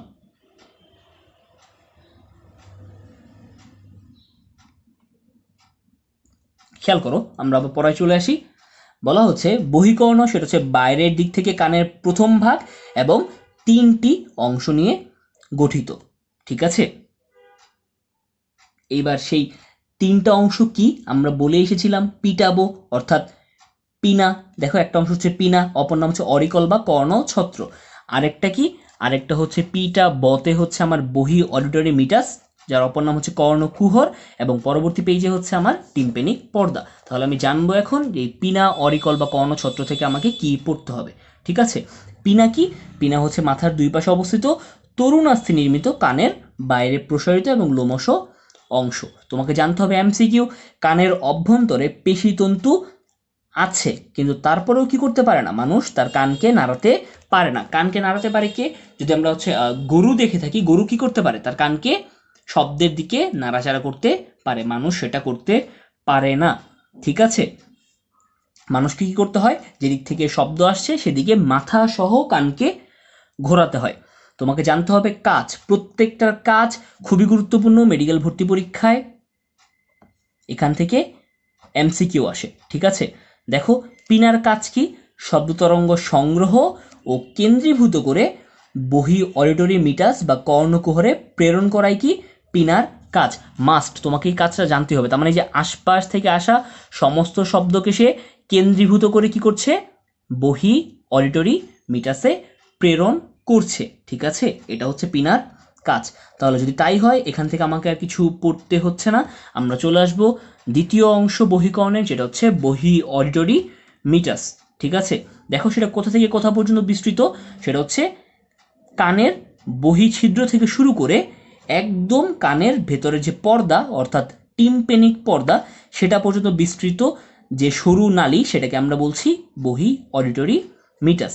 তোমাকে জানতে হবে মেডিকেল ভর্তি পরীক্ষার জন্য খুবই গুরুত্বপূর্ণ ইনফরমেশন, সেটা হচ্ছে এই যে বহি অডিটরি মিটাস এর 1/3 তরুণাস্থি নির্মিত এবং 2/3 অস্থিতে নির্মিত। তার মানে হচ্ছে 1/3 কি দিয়ে নির্মিত? তরুণাস্থি, এবং হচ্ছে 2/3 কি দিয়ে নির্মিত? অস্থি। এটা কোনোভাবেই ভুল করা যাবে না। ঠিক আছে, তার মানে হচ্ছে আমরা এখান থেকে কি পড়লাম? আমরা এখান থেকে পড়লাম যে বহি অডিটরি মিটাস এর 1/3 তরুণাস্থি দ্বারা গঠিত, এর 2/3 অস্থি দ্বারা গঠিত। যদি তাই হয় এখান থেকে আমাকে আর কিছু জানতে হচ্ছে না। আমাকে জানতে হবে, দেখো এটি কি? এটি হচ্ছে মোম গ্রন্থি ও সূক্ষ্ম রোমযুক্ত ত্বকে আবৃত। তোমরা যদি হচ্ছে মানবদেহের প্রতিরক্ষা পরে আসো সেখানে তুমি জানো যে আমার কানের ভেতরে যে মোম জাতীয় পদার্থ থাকে তাকে বলা হয় সিরুমেন। ঠিক আছে, হলদে মোম জাতীয় পদার্থ। সেটা কি করে? সে হচ্ছে তোমার একটা তৈলাক্ত পদার্থ, ময়লা বা যে কোনো পোকামাকড় যদি ভিতরে যায় সেটাকে আটকে ফেলে। ঠিক আছে, একটা প্রতিরক্ষামূলক স্তর হিসেবে সে কাজ করে। তোমাকে জানতে হবে বহি অডিটরি মিটাসের কাজ কি, খুবই গুরুত্বপূর্ণ। দেখো এর মাধ্যমে কি শব্দ তরঙ্গ লম্বভাবে টিম্পেনিক পর্দায় পৌঁছে। তার মানে এই যে দেখো ভেতরে টিম্পেনিক পর্দা বা কানের পর্দা, তার মানে হচ্ছে শব্দ তরঙ্গ যেটা হচ্ছে তোমার পিনা থেকে কেন্দ্রীভূত হয়ে বহি অডিটরি মিটাসে এসেছিল, সেটা তখন কি করছে? সেটা লম্বভাবে বহি অডিটরি মিটাস থেকে কি করছে? টিম্পেনিক পর্দায় পৌঁছাচ্ছে। তার মানে শব্দ তরঙ্গকে লম্বভাবে টিম্পেনিক পর্দায় নিয়ে যাওয়া কার কাজ? বহি অডিটরি মিটাসের কাজ। এবং এর মধ্যে থাকা মোম সে কি করে, কানের ভেতর ধুলাবালি প্রবেশে বাধা দেয়, জীবাণুকে নাশ করে, এবং সবচেয়ে গুরুত্বপূর্ণ সেটা হচ্ছে এই বহি অডিটরি মিটাস টিম্পেনিক পর্দার অনুকূল উষ্ণতা ও আর্দ্রতা বজায় রাখে। এটা সবচেয়ে গুরুত্বপূর্ণ লাইন এখানে। তার মানে এই যে টিম্পেনিক পর্দা বা কানের পর্দা, এই কানের পর্দার অনুকূল উষ্ণতা এবং আর্দ্রতা বজায় রাখে কে? উষ্ণতা এবং আর্দ্রতা বজায় রাখে হচ্ছে বহি অডিটরি মিটাস। যদি তাই হয় আমরা এবার চলে আসব পরবর্তী পেজে, দেখি পরবর্তী পেজে কি আলোচনা করা হয়েছে। পরবর্তী পেজে আলোচনা করা হয়েছে সর্বশেষ, যেটা হচ্ছে বহিকর্ণের সর্বশেষ অংশ অর্থাৎ পিটা বোর ট, সেটা হচ্ছে টিম্পেনিক পর্দা বা অপর নাম হচ্ছে কর্ণপটহ। ঠিক আছে, দেখো তার অবস্থান কোথায় তোমরা বুঝতেই পারছো, সে হচ্ছে বহি অডিটরি মিটাসের একদম শেষ প্রান্ত থেকে শুরু করে মধ্যকর্ণের মুখে আড়াআড়িভাবে অবস্থিত একটা ডিম্বাকার স্থিতিস্থাপক পর্দা। তার মানে এখান থেকে আমি কি জানলাম, এখান থেকে আমি আসলে টিম্পেনিক পর্দার অবস্থান এবং কিছু ক্রাইটেরিয়া জানলাম। তাহলে আমাকে জানতে হবে, দেখো তো কি বলা হচ্ছে, টিম্পেনিক পর্দা সে কোথা থেকে শুরু বা কোথায় অবস্থান তার, সে হচ্ছে একদম বহি অডিটরি মিটাসের শেষ প্রান্তে এবং কোথায়, মধ্যকর্ণের ঠিক মুখে। তার মানে টিম্পেনিক পর্দার পরবর্তী থেকে কি শুরু হচ্ছে, মধ্যকর্ণ শুরু হচ্ছে। সে কেমন দেখতে, সে হচ্ছে ডিম্বাকার, সে অবশ্যই কি স্থিতিস্থাপক একটা পর্দা। ঠিক আছে, তার মানে এটা আমরা জেনে গেলাম। তোমাকে জানতে হবে মেডিকেল ভর্তি পরীক্ষার জন্য খুবই গুরুত্বপূর্ণ এমসিকিউ, সেটা হচ্ছে টিম্পেনিক পর্দার বাইরের দিকটা কেমন, অবতল, এবং ভেতরের দিকটা কেমন, উত্তল। এটা কিভাবে মনে রাখবো, খুব সহজ। ধরো এই হচ্ছে একটা টিম্পেনিক পর্দা, একদম স্ট্রেইট, কোনো অবতল উত্তল বলতে আসলে কিছু নেই। এবার এদিক থেকে একদম দেখো বাইরে থেকে শব্দ আসছে, শব্দের ধাক্কা এসে করলো কি, সে হচ্ছে এইরকম হয়ে গেল। তার মানে ঠিক এইটা থেকে আমরা মনে রাখবো যে এর বাইরের দিকটা হচ্ছে অবতল আর ভেতরের দিকটা কি, উত্তল। ঠিক আছে, যদি তাই হয় এটা আসলে মনে রাখার জন্য এটা আসলে একটা কৌশল। ঠিক আছে, বাইরের দিকটা অবতল, ভেতরের দিকটা উত্তল। এবং টিম্পেনিক পর্দার সাথে কে যুক্ত থাকে, বোঝাই যাচ্ছে টিম্পেনিক পর্দা হচ্ছে বহিকর্ণ এবং মধ্যকর্ণের একটা সংযোগস্থল। তার মানে এর সাথে কি হবে, মধ্যকর্ণের মধ্যে যে বিদ্যমান অস্থি, সেই অস্থি যুক্ত থাকবে এবং প্রথম অস্থিটা, এবং প্রথম অস্থি কোনটা ছিল, বুঝে বললাম ম্যালিয়াস ইনকাস স্টেপিস। তার মানে এর ম্যালিয়াসটা কি হবে, টিম্পেনিক পর্দার সাথে যুক্ত থাকবে। খুবই গুরুত্বপূর্ণ এমসিকিউ, সেটা হচ্ছে টিম্পেনিক পর্দার সাথে মধ্যকর্ণের কোন অস্থি যুক্ত থাকে, ম্যালিয়াস অস্থি যুক্ত থাকে। এবং টিম্পেনিক পর্দার কাজ কি, টিম্পেনিক পর্দা হচ্ছে বহিকর্ণকে মধ্যকর্ণ থেকে আলাদা করে রাখে, শব্দ তরঙ্গের প্রভাবে কেঁপে ওঠে এবং শব্দ তরঙ্গকে সমতলে মধ্যকর্ণে পরিবহন করে। তিনটা কাজ খুবই গুরুত্বপূর্ণ, মেডিকেল ভর্তি পরীক্ষায় সত্য মিথ্যায় প্রশ্ন আসবে টিম্পেনিক পর্দার কাজ নয় কোনটি। অপশন দিবে বহিকর্ণকে মধ্যকর্ণ থেকে পৃথক করে রাখা, অপশন দিবে শব্দ তরঙ্গে কেঁপে ওঠা, অপশন দিবে শব্দ তরঙ্গকে লম্বভাবে মধ্যকর্ণে পরিবহন করা। খেয়াল করো, লম্বভাবে কিন্তু না, শব্দ তরঙ্গকে সমতলে মধ্যকর্ণে পরিবহন করা টিম্পেনিক পর্দার কাজ। ঠিক আছে, তার মানে টিম্পেনিক পর্দার মাধ্যমে কি হচ্ছে, বহিকর্ণ থেকে শব্দ তরঙ্গটা কোথায় যাচ্ছে, মধ্যকর্ণে যাচ্ছে। যদি তাই হয় এবার আমরা চলে আসবো হচ্ছে, বহিকর্ণ আমাদের শেষ হলো, আমরা চলে আসব মধ্যকর্ণ। দেখা যাক মধ্যকর্ণ সম্পর্কে আমার বিস্তারিত কি জানতে হচ্ছে। মধ্যকর্ণ সে হচ্ছে একটা অসম আকৃতির বায়ুপূর্ণ প্রকোষ্ঠ। ঠিক আছে, এবং সেটা কোথায় অবস্থান করে, করটির টিম্পেনিক বুলার ভেতর অবস্থান করে। তার মানে আমার করটির ভিতরে একটা স্ট্রাকচার যেটাকে আমরা বলছি টিম্পেনিক বুলা, তার ভেতরে কি করছে, মধ্যকর্ণ অবস্থান করছে। ঠিক আছে, যদি তাই হয় আমাকে জানতে হবে মধ্যকর্ণে কি কি অংশ পাওয়া যায়। আমরা মনে রাখছিলাম হচ্ছে এটা ইউছিক দিয়ে। তার মানে দেখো কি কি অংশ পাওয়া যাচ্ছে, ইউতে ছিল হচ্ছে ইউস্টেশিয়ান নালী, ছিতে ছিল আসলে কি ছিদ্রপথ, এবং কতে ছিল কর্ণাস্থি। ইউস্টেশিয়ান নালী তোমাকে জানতে হবে সেটা কোথা থেকে সৃষ্ট, কি পর্যন্ত বিস্তৃত। দেখো ইউস্টেশিয়ান নালী সে হচ্ছে মধ্যকর্ণের তলদেশ থেকে সৃষ্ট হচ্ছে, কিন্তু কি পর্যন্ত বিস্তৃত, খুবই গুরুত্বপূর্ণ, সে হচ্ছে গলবিল পর্যন্ত বিস্তৃত। ঠিক আছে, তার মানে এটা কোনোভাবে কি করা যাবে না, ভুল করা যাবে না। মধ্যকর্ণে বিদ্যমান ইউস্টেশিয়ান নালী সে কোথা পর্যন্ত বিস্তৃত, সে গলবিল পর্যন্ত বিস্তৃত। ঠিক আছে, তোমাকে জানতে হবে কাজ। আমি বলছিলাম যে প্রত্যেকটার কাজ খুবই গুরুত্বপূর্ণ। টিম্পেনিক পর্দার উভয় পাশের বায়ুর চাপ সমান রাখা কার কাজ, ইউস্টেশিয়ান নালীর কাজ, এই কাজটা যতগুলো স্টার দিতে পারো, তার মানে হচ্ছে এই পেজের মধ্যে যদি অন্যতম একটা গুরুত্বপূর্ণ এমসিকিউ হয় সেটা হবে এইটা। এবার যখন তুমি কাজ পড়তে যাচ্ছ তোমার একটা বিষয় ওভারল্যাপ হয়ে যাওয়াটা খুব সহজ। কেন আমি তোমাকে বললাম, খেয়াল করো ঠিক গত পেজে তুমি কি পড়ে এসেছিলে, তুমি গত পেজে একদম লাস্টে পড়ে এসেছিলে সেটা হচ্ছে টিম্পেনিক পর্দার অনুকূল উষ্ণতা এবং আর্দ্রতা বজায় রাখে কে, বহি অডিটরি মিটাস। তার মানে টিম্পেনিক পর্দার উষ্ণতা আর্দ্রতা বজায় রাখে বহি অডিটরি মিটাস। এখানে পড়ছো তুমি টিম্পেনিক পর্দার বায়ুচাপ সমান রাখে ইউস্টেশিয়ান নালী। তার মানে এই দুইটার মধ্যে যেন কোনোভাবেই ভুল না হয়। উষ্ণতা আর্দ্রতা বজায় রাখে বহি অডিটরি মিটাস, দুই পাশের বায়ুচাপ সমান রাখে ইউস্টেশিয়ান নালী। এবং বায়ুচাপ সমান রাখার ফলে কি হচ্ছে, কানের পর্দা সেটা কি ফেটে যাওয়া থেকে রক্ষা পাচ্ছে। তার মানে আমরা ইউ পড়ে ফেললাম। এবার ছি, ছি দিয়ে হচ্ছে ছিদ্রপথ, একটু পরে আসবো, তার আগে চলে আসি ক, কর্ণাস্থি।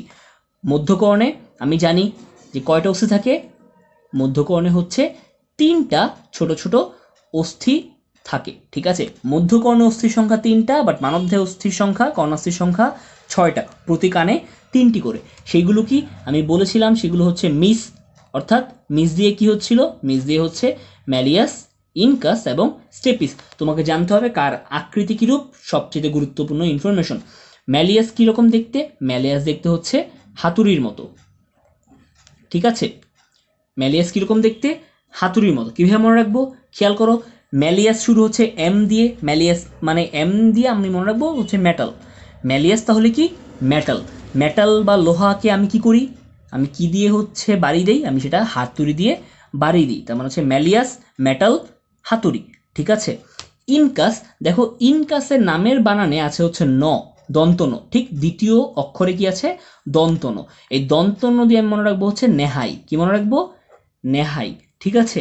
স্টেপিস, দেখো স্টেপিসের ঠিক দ্বিতীয় অক্ষরটা কি, প, এই প দিয়ে মনে রাখবো হচ্ছে আমি পাদানি, ঘোড়ার জিনের পাদানি। যদি প্রশ্ন করো ভাইয়া ঘোড়ার জিনের পাদানি কি, তুমি যদি খেয়াল করো ঘোড়ার উপরে মানুষ যখন বা অশ্বারোহী যখন বসে, সে যেই জায়গাটাতে পা রাখে সেটাকে বলা হয় হচ্ছে পাদানি। দেখো সেটা দেখতে কিছুটা এরকম, এর মাঝখানে সে কি করে, তার পা প্রবেশ করিয়ে ব্যালেন্স করে, ঠিক আছে।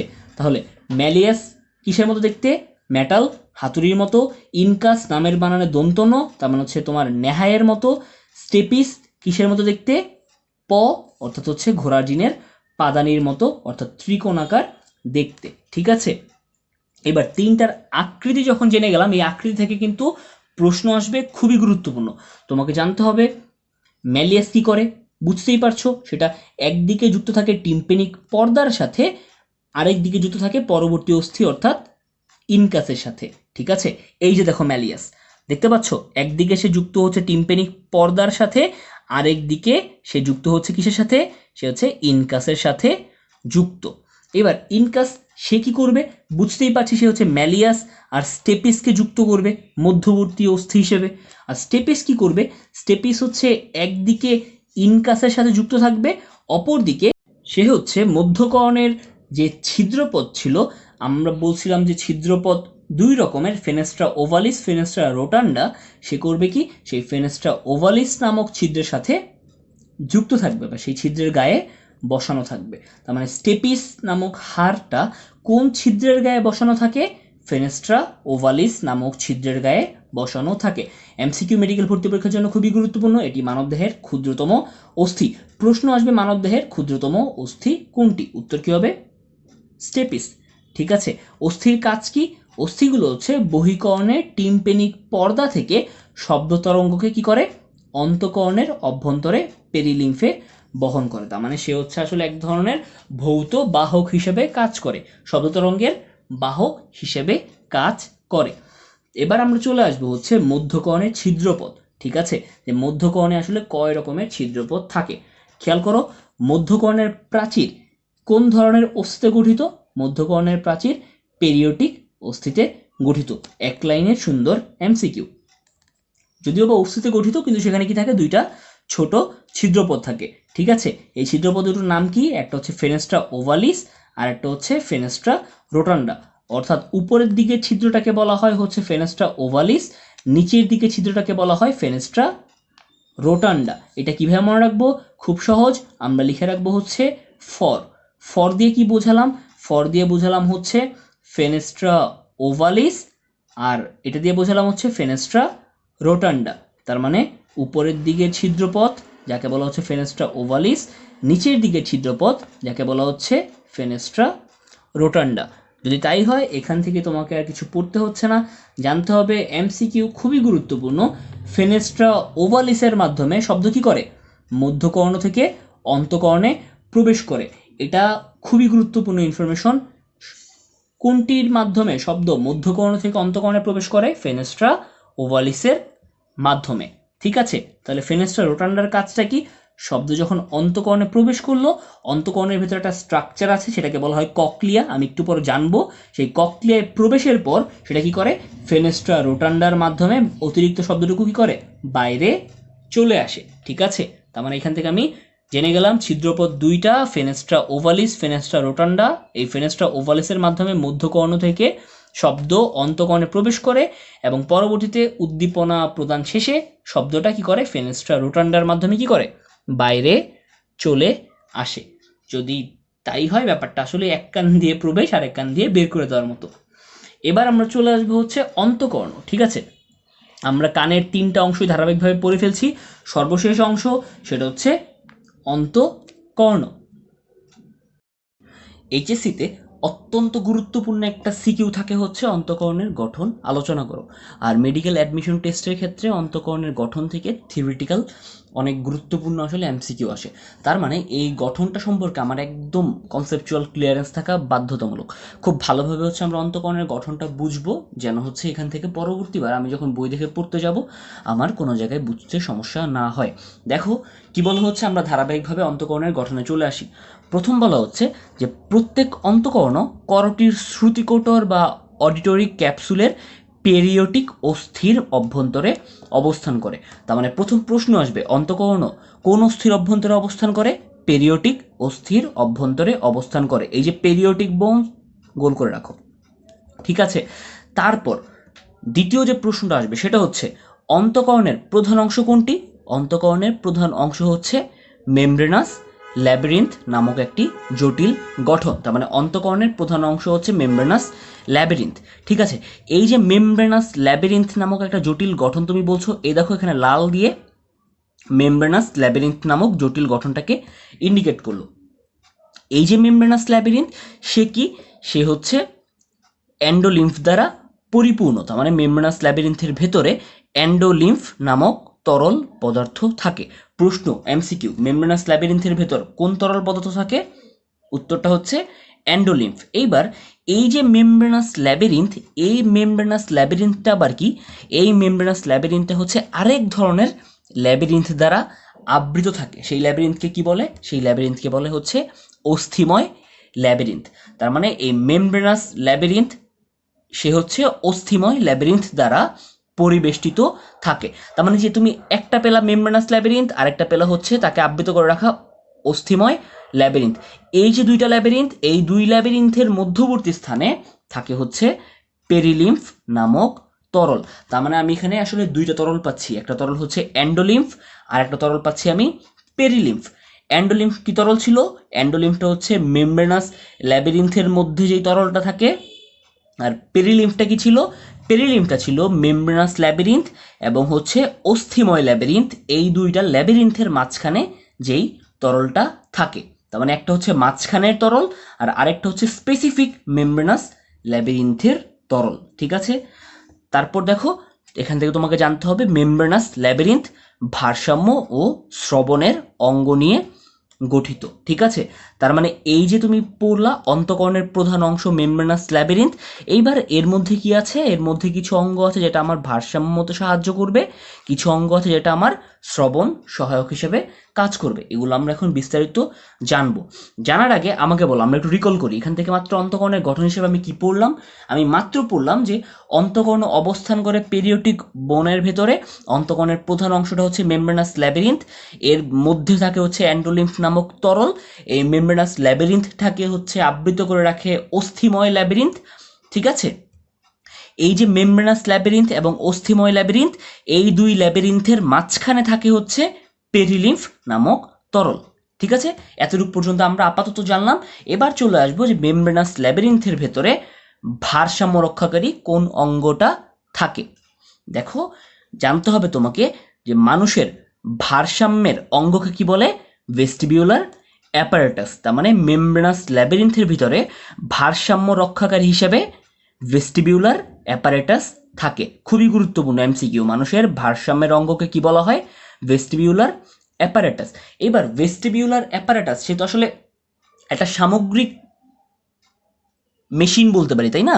একটা সামগ্রিক অঙ্গ বলতে পারি। তার মানে এর মধ্যে আরো ছোট ছোট কিছু উপ অঙ্গ থাকবে যারা হচ্ছে সামগ্রিকভাবে এই ভারসাম্য রক্ষার কাজটা করবে। তার মানে অ্যাজ এ হোল এই ভেস্টিবিউলার অ্যাপারেটাস যদি একটা ইউনিট হয়, সেই ইউনিটের ভিতরে আরো কিছু সাবডিভিশন বা ছোট ছোট অঙ্গ থাকবে যারা সামগ্রিকভাবে এটাকে পরিচালনা করবে, তাই তো? এই ভেস্টিবিউলার অ্যাপারেটাস ফরমেশন করবে। দেখি তাহলে কি কি থাকে। এই ভেস্টিবিউলার অ্যাপারেটাসের মধ্যে থাকে হচ্ছে ইউট্রিকুলাস, থাকে হচ্ছে স্যাকুলাস, এবং থাকে হচ্ছে 3টি অর্ধবৃত্তাকার নালী। আমি কিন্তু জেনে এসেছিলাম যে অন্তঃকরণের গঠনে কি কি থাকে, ইউট্রিকুলাস, স্যাকুলাস। ঠিক আছে, আমি এখন বুঝতে পারছি যে ইউট্রিকুলাস স্যাকুলাসটা আসলে কোথা থেকে আসলো। তার মানে আমার মেমব্রেনাস ল্যাবিরিন্থের ভেতরে ভারসাম্য রক্ষাকারী অঙ্গ যেটা হচ্ছে ভেস্টিবিউলার অ্যাপারেটাস, এই ভেস্টিবিউলার অ্যাপারেটাসের মধ্যে কি কি থাকে? থাকে হচ্ছে ইউট্রিকুলাস এবং স্যাকুলাস নামক দুইটা ছোট গহ্বর, এবং কি থাকে? 3টি অর্ধবৃত্তাকার নালী। খুবই গুরুত্বপূর্ণ এই প্রশ্নটা মেডিকেল ভর্তি পরীক্ষায় এসেছিল। অন্তঃকরণের অভ্যন্তরে কয়টি অর্ধবৃত্তাকার নালী থাকে? 3টি অর্ধবৃত্তাকার নালী থাকে, কোনোভাবেই যেন এটা ভুল না হয়। ঠিক আছে, তাহলে দেখো আমরা এই জিনিসটাই হচ্ছে একটা ডায়াগ্রাম করে খুব সহজভাবে পড়ব। এই দেখো, আমার ভারসাম্য রক্ষাকারী অঙ্গ হিসাবে কাজ করছে ভেস্টিবিউলার অ্যাপারেটাস। এই ভেস্টিবিউলার অ্যাপারেটাসের মধ্যে তুমি কি পাচ্ছ? তুমি পাচ্ছ ইউট্রিকুলাস এবং স্যাকুলাস নামক দুইটা গহ্বর, এবং তুমি পাচ্ছ 3টা অর্ধবৃত্তাকার নালী। আপাতত এতটুকু পর্যন্ত জানতে পারলাম, ঠিক আছে। তারপর দেখি এবার আমরা ইউট্রিকুলাস, স্যাকুলাস এবং 3টা অর্ধবৃত্তাকার নালী সম্পর্কে বিস্তারিত কি জানতে পারি। দেখো কি বলা হচ্ছে, এই যে ইউট্রিকুলাস এবং স্যাকুলাস এরাও হচ্ছে আবার কোন তরলে পূর্ণ? এরাও হচ্ছে অ্যান্ডোলিম্ফ তরলে পূর্ণ। তার মানে আমি এই অন্তঃকরণের গঠনে 2 ধরনের তরল পাচ্ছি, একটা হচ্ছে অ্যান্ডোলিম্ফ, একটা হচ্ছে পেরিলিম্ফ। তোমাদের প্যাচ লেগে যাবে যে কোন জায়গায় অ্যান্ডোলিম্ফ থাকবে, কোন জায়গায় পেরিলিম্ফ। তার মানে আমরা এই যে কিছুক্ষণ পরে এই ছন্দটা দিয়ে পুরোটা আলোচনা করে ফেলবো, ঠিক আছে? তাহলে দেখো, আমরা এখন আলোচনা করবো ইউট্রিকুলাস এবং স্যাকুলাস দিয়ে। বলছিলাম যে ইউট্রিকুলাস এবং স্যাকুলাসের মধ্যে থাকে অ্যান্ডোলিম্ফ নামক তরল, এবং বলা হচ্ছে যে ইউট্রিকুলাস, স্যাকুলাস এই যে গহ্বরগুলো, এদের ভিতরে থাকে ম্যাকুলা নামক একটা অঙ্গ। তোমাকে এই নামগুলো জানতে হবে, নামগুলোর অবস্থান কে কোথায় থাকে এটা জানতে হবে, কেননা তোমাকে এখান থেকেই প্রশ্নগুলো করবে, এবং তোমাকে যখন গঠন বর্ণনা করতে হয় তুমি ধারাবাহিকভাবে এই কথাগুলোই বলবে, ঠিক আছে? এখন ম্যাকুলায় দেখো কি হয়, ম্যাকুলায় আবার থাকে হচ্ছে কিছু সংবেদী রোম, তাই তো? কিছু সেন্সরি রোম থাকে, এবং এই রোমগুলোর ক্ষেত্রে কি হয়, এই রোমগুলো হচ্ছে অটোলিথ নামক পদার্থে আবৃত থাকে। অটোলিথ নামক পদার্থটা কি, বা অটোলিথ সমৃদ্ধ পদার্থটা আসলে কি? সে হচ্ছে বেসিক্যালি ক্যালসিয়াম কার্বনেট কণিকা, তাই তো? সে হচ্ছে ক্যালসিয়াম কার্বনেট কণিকা। তাহলে আমি এখান থেকে কি বুঝতে পারলাম? আমি বুঝতে পারলাম যে ইউট্রিকুলাস এবং স্যাকুলাস সে হচ্ছে অ্যান্ডোলিম্ফ নামক তরলে পূর্ণ, এবং এই যে ইউট্রিকুলাস স্যাকুলাস গহ্বর এদের ভেতরে থাকে ম্যাকুলা নামক একটা অঙ্গ, ঠিক আছে? এই ম্যাকুলা নামক অঙ্গগুলোর মধ্যে থাকে হচ্ছে সংবেদী রোমকোষ। সেই সংবেদী রোমকোষগুলো আবৃত থাকে কি দ্বারা? অটোলিথ দ্বারা। যে অটোলিথটা হচ্ছে আসলে ক্যালসিয়াম কার্বনেট কণিকা, এবং এই রোমগুলো কি হয়, এই রোমগুলো সেই অটোলিথিক মেমব্রেনে দৃঢ়ভাবে গেঁথে থাকে। তার মানে সেই রোমগুলো কি হয়, একটা মেমব্রেন বা একটা ঝিল্লির মধ্যে গ্রথিত থাকে, ইনসার্টেড থাকে, এবং সেই মেমব্রেন বা ঝিল্লিটার নাম কি? Otolithic membrane. যদি তাই হয়, খেয়াল করে থাকো, তোমার ইউট্রিকুলাস স্যাকুলাসের অভ্যন্তরস্থ গঠন পড়া শেষ। ডায়াগ্রাম দিয়ে খুব সহজভাবে বুঝে নিব। দেখো, আমরা পড়ে আসছিলাম যে ভেস্টিবিউলার অ্যাপারেটাস কি কি হয়, এর মধ্যে থাকে হচ্ছে ইউট্রিকুলাস, এর মধ্যে থাকে হচ্ছে স্যাকুলাস, থাকে হচ্ছে 3টি অর্ধবৃত্তাকার নালী। এই ইউট্রিকুলাস স্যাকুলাস কিসে যেন পূর্ণ? অ্যান্ডোলিম্ফ নামক তরলে পূর্ণ। এই অ্যান্ডোলিম্ফ তরলে পূর্ণ জানলাম। ইউট্রিকুলাস স্যাকুলাস গহ্বরের ভিতর থাকে হচ্ছে ম্যাকুলা নামক একটা অঙ্গ। এই ম্যাকুলায় কি থাকে? সংবেদী রোমকোষ থাকে, এবং এই সংবেদী রোমকোষগুলো কি দ্বারা আবৃত? অটোলিথ দ্বারা আবৃত। এই অটোলিথ যেন কি? এই অটোলিথ হচ্ছে ক্যালসিয়াম কার্বনেট, এবং সেটা অটোলিথিক মেমব্রেনের মধ্যে কি হয়? গ্রথিত বা প্রথিত থাকে। তো আশা করি ভেস্টিবুলার অ্যাপারেটাসের ইউট্রিকুলাস স্যাকুলাস নিয়ে তোমাদের আর কোনো প্রশ্ন নেই। গঠন যদি আসে, যদি এখান থেকে কোনো এমসিকিউ আসে সত্য মিথ্যা, কোনোভাবেই ভুল হবে না। এবার আমরা চলে আসব ভেস্টিবুলার অ্যাপারেটাসের আরেকটা অংশ, যেটা ছিল 3টি অর্ধবৃত্তাকার নালী। দেখা যাক এর মধ্যে আসলে কি পাওয়া যায়। তাহলে খেয়াল করো, এই যে 3টা অর্ধবৃত্তাকার নালী বলা হচ্ছে, এই যে অর্ধবৃত্তাকার নালীগুলো আছে এরা হচ্ছে ইউট্রিকুলাস থেকেই বিকশিত, আবার ইউট্রিকুলাসেই উন্মুক্ত। তার মানে অর্ধবৃত্তাকার নালীগুলোর বিকাশ হচ্ছে কোথা থেকে? ইউট্রিকুলাস নামক গহ্বর থেকেই, এবং সেটা উন্মুক্ত হচ্ছে কোথায়? ইউট্রিকুলাসেই। খুবই গুরুত্বপূর্ণ, কোনোভাবেই ভুল করা যাবে না। ঠিক একই কারণে ইউট্রিকুলাস স্যাকুলাসের মধ্যে ইউট্রিকুলাসকে স্পেসিফিক্যালি আমাদের ভারসাম্য সহায়ক অঙ্গ হিসেবে চিহ্নিত করা হয়, যেটা হচ্ছে আমরা কিছুক্ষণ আগে পড়ে এসেছি ইভা। অর্থাৎ ইউট্রিকুলাস কি? ভারসাম্য রক্ষায় কাজ করে। এবার দেখো কি বলা হচ্ছে, এই যে অর্ধবৃত্তাকার 3টা নালী আছে, সেই নালীগুলো আবার কি? অ্যান্ডোলিম্ফে পূর্ণ। দেখতে পাচ্ছ, সেই নালীগুলোও কি? অ্যান্ডোলিম্ফে পূর্ণ, এবং সেই নালীগুলোর একটা প্রান্ত স্ফীত হয়ে কি গঠন করে? অ্যাম্পুলা গঠন করে। তার মানে এখান থেকে আমি জানলাম যে অর্ধবৃত্তাকার নালীগুলো অ্যান্ডোলিম্ফে পূর্ণ, এবং সেই নালীগুলোর একটা প্রান্ত স্ফীত হয়ে কি গঠন করে? অ্যাম্পুলা গঠন করে। ঠিক ইউট্রিকুলাস স্যাকুলাসের ম্যাকুলার মতো। ঠিক আছে, ম্যাকুলায় যেমন সংবেদী রোমকোষ ছিল, ঠিক একইভাবে অ্যাম্পুলার ভিতরেও কি থাকে? সংবেদী রোমকোষ থাকে। ম্যাকুলার সংবেদী রোমকোষ যেমন অটোলিথ দ্বারা আবৃত ছিল, ঠিক একইভাবে অ্যাম্পুলার সংবেদী রোমকোষগুলো হচ্ছে কুপুলা নামক জিলাটিন পর্দায় আবৃত। তার মানে প্রায় একই রকম, এবং সেটা কিসের মধ্যে প্রক্ষিপ্ত থাকে? এগুলো অ্যান্ডোলিম্ফের মধ্যে প্রক্ষিপ্ত অবস্থায় থাকে। তার মানে অ্যান্ডোলিম্ফ তরলটার মধ্যে সেগুলো ভাসমান অবস্থায় থাকে। তাহলে দেখো, ঠিক একই জিনিস আবার যদি আমরা হচ্ছে এটা দেখি, 3টি অর্ধবৃত্তাকার নালী ভেস্টিবুলার অ্যাপারেটাসের পার্ট। এই 3টা অর্ধবৃত্তাকার নালী কিসে পূর্ণ? অ্যান্ডোলিম্ফে পূর্ণ, just like utriculus and sacculus. এই অ্যান্ডোলিম্ফের ভেতরে একটা প্রান্ত স্ফীত হয়ে কি গঠন করে? অ্যাম্পুলা। আর এখানে ইউট্রিকুলাস স্যাকুলাসে কোন অঙ্গ গঠন করছিল? ম্যাকুলা। ম্যাকুলার ভেতরেও ছিল সংবেদী রোমকোষ, অ্যাম্পুলার ভেতরেও কি আছে? সংবেদী রোমকোষ। সেই সংবেদী রোমকোষগুলো কি দ্বারা আবৃত? কুপুলা নামক জিলাটিন পর্দায় আবৃত। এই তো, তার মানে হচ্ছে আমরা অ্যাজ এ হোল ভেস্টিবুলার অ্যাপারেটাসের গঠনটা পড়ে ফেললাম।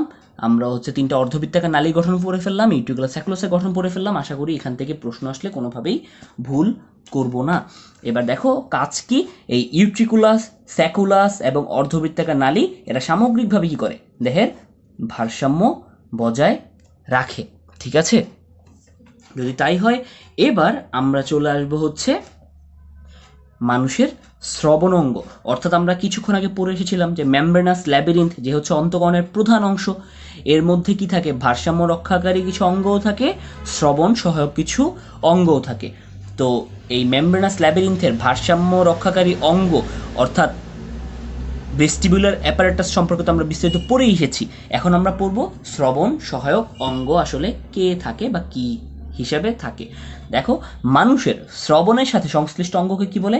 ককলিয়া। খুবই গুরুত্বপূর্ণ এমসিকিউ। মানুষের শ্রবণের সাথে সংশ্লিষ্ট অঙ্গকে কি বলে? ককলিয়া। ঠিক আছে, ককলিয়া দেখতে কেমন? ককলিয়া হচ্ছে শামুকের খোলসের মতো পেঁচানো, এবং ককলিয়া কোথা থেকে উন্মুক্ত হয় বা বের হয়? স্যাকুলাসের অঙ্কীয় দশ থেকে। ঠিক আছে, স্যাকুলাসের অঙ্কীয় দশ থেকে বের হচ্ছে। এ কারণে আমরা হচ্ছে ইন জেনারেল বলি হচ্ছে যে আমাদের শ্রবণ সহায়ক অঙ্গ হচ্ছে স্যাকুলাস, বাট স্পেসিফিক বললে সেটা হচ্ছে ককলিয়া। এই ককলিয়াটা কোথা থেকে বের হচ্ছে? স্যাকুলাস থেকে বের হচ্ছে, এবং ককলিয়া দেখতে কেমন? শামুকের খোলকের মতো পেঁচানো। তার মানে এই ইনফরমেশনগুলো কোনোভাবেই ভুল করা যাবে না, কারণ হচ্ছে এখান থেকেই প্রশ্ন আসবে। এবার তোমাকে জানতে হবে এই যে ককলিয়া, এই ককলিয়া আবার 2টা পর্দা দিয়ে 3টা সমান্তরাল অনুদৈর্ঘ্য প্রকোষ্ঠে বিভক্ত। কি কথা বললো? তার মানে এই ককলিয়াটা 2টা পর্দা দিয়ে, ধরো এটা হচ্ছে আমার পুরো ককলিয়া। ঠিক আছে, এ দেখো এটা হচ্ছে 2টা পর্দা দিয়ে কি হলো? একটা, দুইটা, তিনটা প্রকোষ্ঠে বিভক্ত হলো। ঠিক আছে, খুবই গুরুত্বপূর্ণ। তার মানে ককলিয়া কয়টা পর্দা দ্বারা বিভক্ত থাকে? 2টা পর্দা দ্বারা। এবং ককলিয়া কয়টা প্রকোষ্ঠে বিভক্ত থাকে? 3টা প্রকোষ্ঠে বিভক্ত থাকে। তোমাকে জানতে হবে সেই প্রকোষ্ঠগুলোর নাম কি। উপরের যে প্রকোষ্ঠ তাকে বলা হয় স্ক্যালা ভেস্টিবুলি, মাঝের যে প্রকোষ্ঠ তাকে বলা হয় স্ক্যালা মিডিয়া, নিচের যে প্রকোষ্ঠ তাকে বলা হয় স্ক্যালা টিম্পেনি। মনে রাখবো হচ্ছে আমরা ভমিট দিয়ে, ভমিট বানানটা লিখবো হচ্ছে আমরা VMT। তার মানে scala vestibuli, scala media, scala টিম্পেনি, এটা হচ্ছে ককলিয়ার 3টা প্রকোষ্ঠ। কি দিয়ে মনে রাখলাম? ভমিট বা VMT দিয়ে। এবার এই যে স্ক্যালা ভেস্টিবুলি, স্ক্যালা মিডিয়া এবং স্ক্যালা টিম্পেনি, দেখো এই 3টার মধ্যে কি হচ্ছে?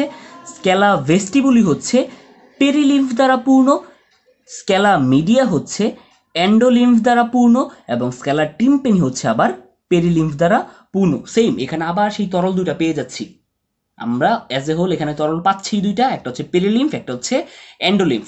তাহলে দেখি কোনটা কোন তরল দ্বারা পূর্ণ। মনে রাখার জন্য খুব সহজ, যেটাতে এম দিয়ে শুরু হয় সেটা হচ্ছে এন্ডোলিম্ফে পূর্ণ, বাকি সব হচ্ছে পেরিলিম্ফে পূর্ণ। তার মানে স্ক্যালা মিডিয়া সে হচ্ছে যেহেতু এম দিয়ে শুরু, তার মানে সে কি দ্বারা পূর্ণ হবে? এন্ডোলিম্ফ দ্বারা পূর্ণ হবে। দেখো এই যে এন্ডোলিম্ফে পূর্ণ স্ক্যালা মিডিয়া। ঠিক এম দিয়ে আমি আরেকটা জিনিস মনে রাখতে পারি, যদি হচ্ছে আমি আগের পেজের তরলগুলোকেও মনে রাখতে চাই। খেয়াল আছে তোমার মেমব্রেনাস ল্যাবিরিন্থ সে কি দ্বারা পূর্ণ ছিল? যদি দেখো তুমি খেয়াল করে, এই যে মেমব্রেনাস ল্যাবিরিন্থ সেও কি দ্বারা পূর্ণ ছিল? এন্ডোলিম্ফ নামক তরল দ্বারা পূর্ণ ছিল। তার মানে মেমব্রেনাস ল্যাবিরিন্থও কি দিয়ে শুরু হয়? এম দিয়ে শুরু হয়। তার মানে এম দিয়ে যতগুলো নাম তারা সবাই হচ্ছে এন্ডোলিম্ফ, এছাড়া যা আছে সব তরল হচ্ছে পেরিলিম্ফ। তার মানে মেমব্রেনাস ল্যাবিরিন্থ, স্ক্যালা মিডিয়া, এই দুইটা হচ্ছে এন্ডোলিম্ফ দ্বারা পূর্ণ, এছাড়া বাকি সব কিছু পেরিলিম্ফ দ্বারা পূর্ণ। ব্যতিক্রম কি আছে? ব্যতিক্রমটা শুধুমাত্র হচ্ছে ইউট্রিকুলাস, স্যাকুলাস এবং 3টা অর্ধবৃত্তাকার নালী। কেননা তুমি জেনেই এসেছো যে ইউট্রিকুলাস, স্যাকুলাস এবং 3টা অর্ধবৃত্তাকার নালী এরাও আবার কি? এন্ডোলিম্ফে পূর্ণ। তার মানে এম দিয়ে যারা এবং হচ্ছে ইউট্রিকুলাস, স্যাকুলাস 3টা অর্ধবৃত্তাকার নালী, এরা শুধুমাত্র এন্ডোলিম্ফে পূর্ণ। বাকি সমস্ত যা উল্লেখ করা আছে সব কিছু কি? পেরিলিম্ফ দ্বারা পূর্ণ। আশা করি এখান থেকে তোমাদের যদি কোনটা কোন তরলে পূর্ণ যদি প্রশ্ন আসে কোনোভাবেই ভুল হবে না। এইবার আমরা একটু বিস্তারিত চলে আসবো ককলিয়ার গঠনে। দেখো পড়তেই পারছিলে যে ককলিয়া হচ্ছে 3টা প্রকোষ্ঠে বিভক্ত ছিল, VMT বা ভমিট। এবার এই যে তুমি 3টা প্রকোষ্ঠ পড়ে ফেললে, উপরেরটা কি ছিল? উপরেরটা বলো ভি দিয়ে, তার মানে হচ্ছে স্ক্যালা ভেস্টিবুলি। তারপরে হচ্ছে মাঝখানেরটা কি? স্ক্যালা মিডিয়া, এবং লাস্টলি হচ্ছে নিচেরটা স্ক্যালা টিম্পেনি। দেখো কি বলা হচ্ছে যে স্ক্যালা মিডিয়ার উপরে থাকে রেসনারের ঝিল্লি, নিচে থাকে বেসিলারের ঝিল্লি। খুবই গুরুত্বপূর্ণ, তুমি যদি এই চিত্রটা দেখো তুমি বুঝে যাবে। দেখো এই চিত্রটার মধ্যে আসলে অন্তঃকরণের সেই ককলিয়ার গঠনটা দেখানো হয়েছে। দেখতে পাচ্ছ? এই যে দেখো উপরের যে প্রকোষ্ঠটা আছে, দেখেছো? এই যে দেখো সবার উপরের 1 নাম্বার প্রকোষ্ঠ, তার নাম কি? Scala vestibuli. ঠিক আছে, এই যে 2 নাম্বার প্রকোষ্ঠ নিচের দিকে আসতে থাকলে সে হচ্ছে স্ক্যালা মিডিয়া। এই যে 3 নাম্বার প্রকোষ্ঠ দেখো তাকে কি বলা হচ্ছে? স্ক্যালা টিম্পেনি। আমরা বলেছিলাম যে এম মানে হচ্ছে এন্ডোলিম্ফে পূর্ণ, তার মানে দেখো এই যে স্ক্যালা মিডিয়া সে হচ্ছে এন্ডোলিম্ফে পূর্ণ, বাকি দুইটা কি? পেরিলিম্ফ, পেরিলিম্ফে পূর্ণ। এইবার স্ক্যালা মিডিয়াতে আলোচনা করো। এই যে স্ক্যালা মিডিয়া যে আছে মাঝখানের স্ক্যালা মিডিয়া, এই স্ক্যালা মিডিয়ার উপরের দিকে থাকে হচ্ছে রেসনারের ঝিল্লি এবং নিচের দিকে থাকে হচ্ছে বেসিলারের ঝিল্লি। অর্থাৎ স্ক্যালা মিডিয়ার উপরের ঝিল্লির নাম হচ্ছে রেসনারের ঝিল্লি, স্ক্যালা মিডিয়ার নিচের ঝিল্লির নাম হচ্ছে বেসিলারের ঝিল্লি। তোমার প্রশ্ন আসবে রেসনারের ঝিল্লি, বেসিলারের ঝিল্লি পাওয়া যায় কোথায়? উত্তর হবে অন্তঃকরণে। যদি আরও হচ্ছে ইন ডিটেইল MCQ অপশন করে সেক্ষেত্রে হবে ককলিয়ায়। যদি আরও ডিপে যায় তোমাকে বলতে হবে স্ক্যালা মিডিয়ায়। ঠিক আছে, আশা করি এখান থেকে তুমি বুঝতে পেরেছ। এবার খেয়াল করো,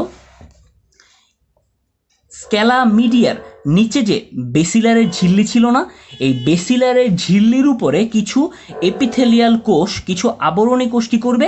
রূপান্তরিত হবে হয়ে সংবেদী অর্গান অফ কটি গঠন করবে। তার মানে সংবেদী অর্গান অফ কটি পাওয়া যায় কোথায়? উত্তর হচ্ছে ককলিয়ায়। আরও যদি হচ্ছে সফিস্টিকেটেড অপশন হয় উত্তর হবে স্ক্যালা মিডিয়া। এই যে বেসিলার ঝিল্লি ছিল, দেখো বেসিলার ঝিল্লির ঠিক উপরে কিছু কোষ কি করেছে, কিছু কোষ রূপান্তরিত হয়ে সংবেদী অর্গান অফ কটি গঠন করেছে। দেখতে পাচ্ছ, এই দেখো তারা হচ্ছে সংবেদী কোষ, সংবেদী অর্গান অফ কটি তারা গঠন করে।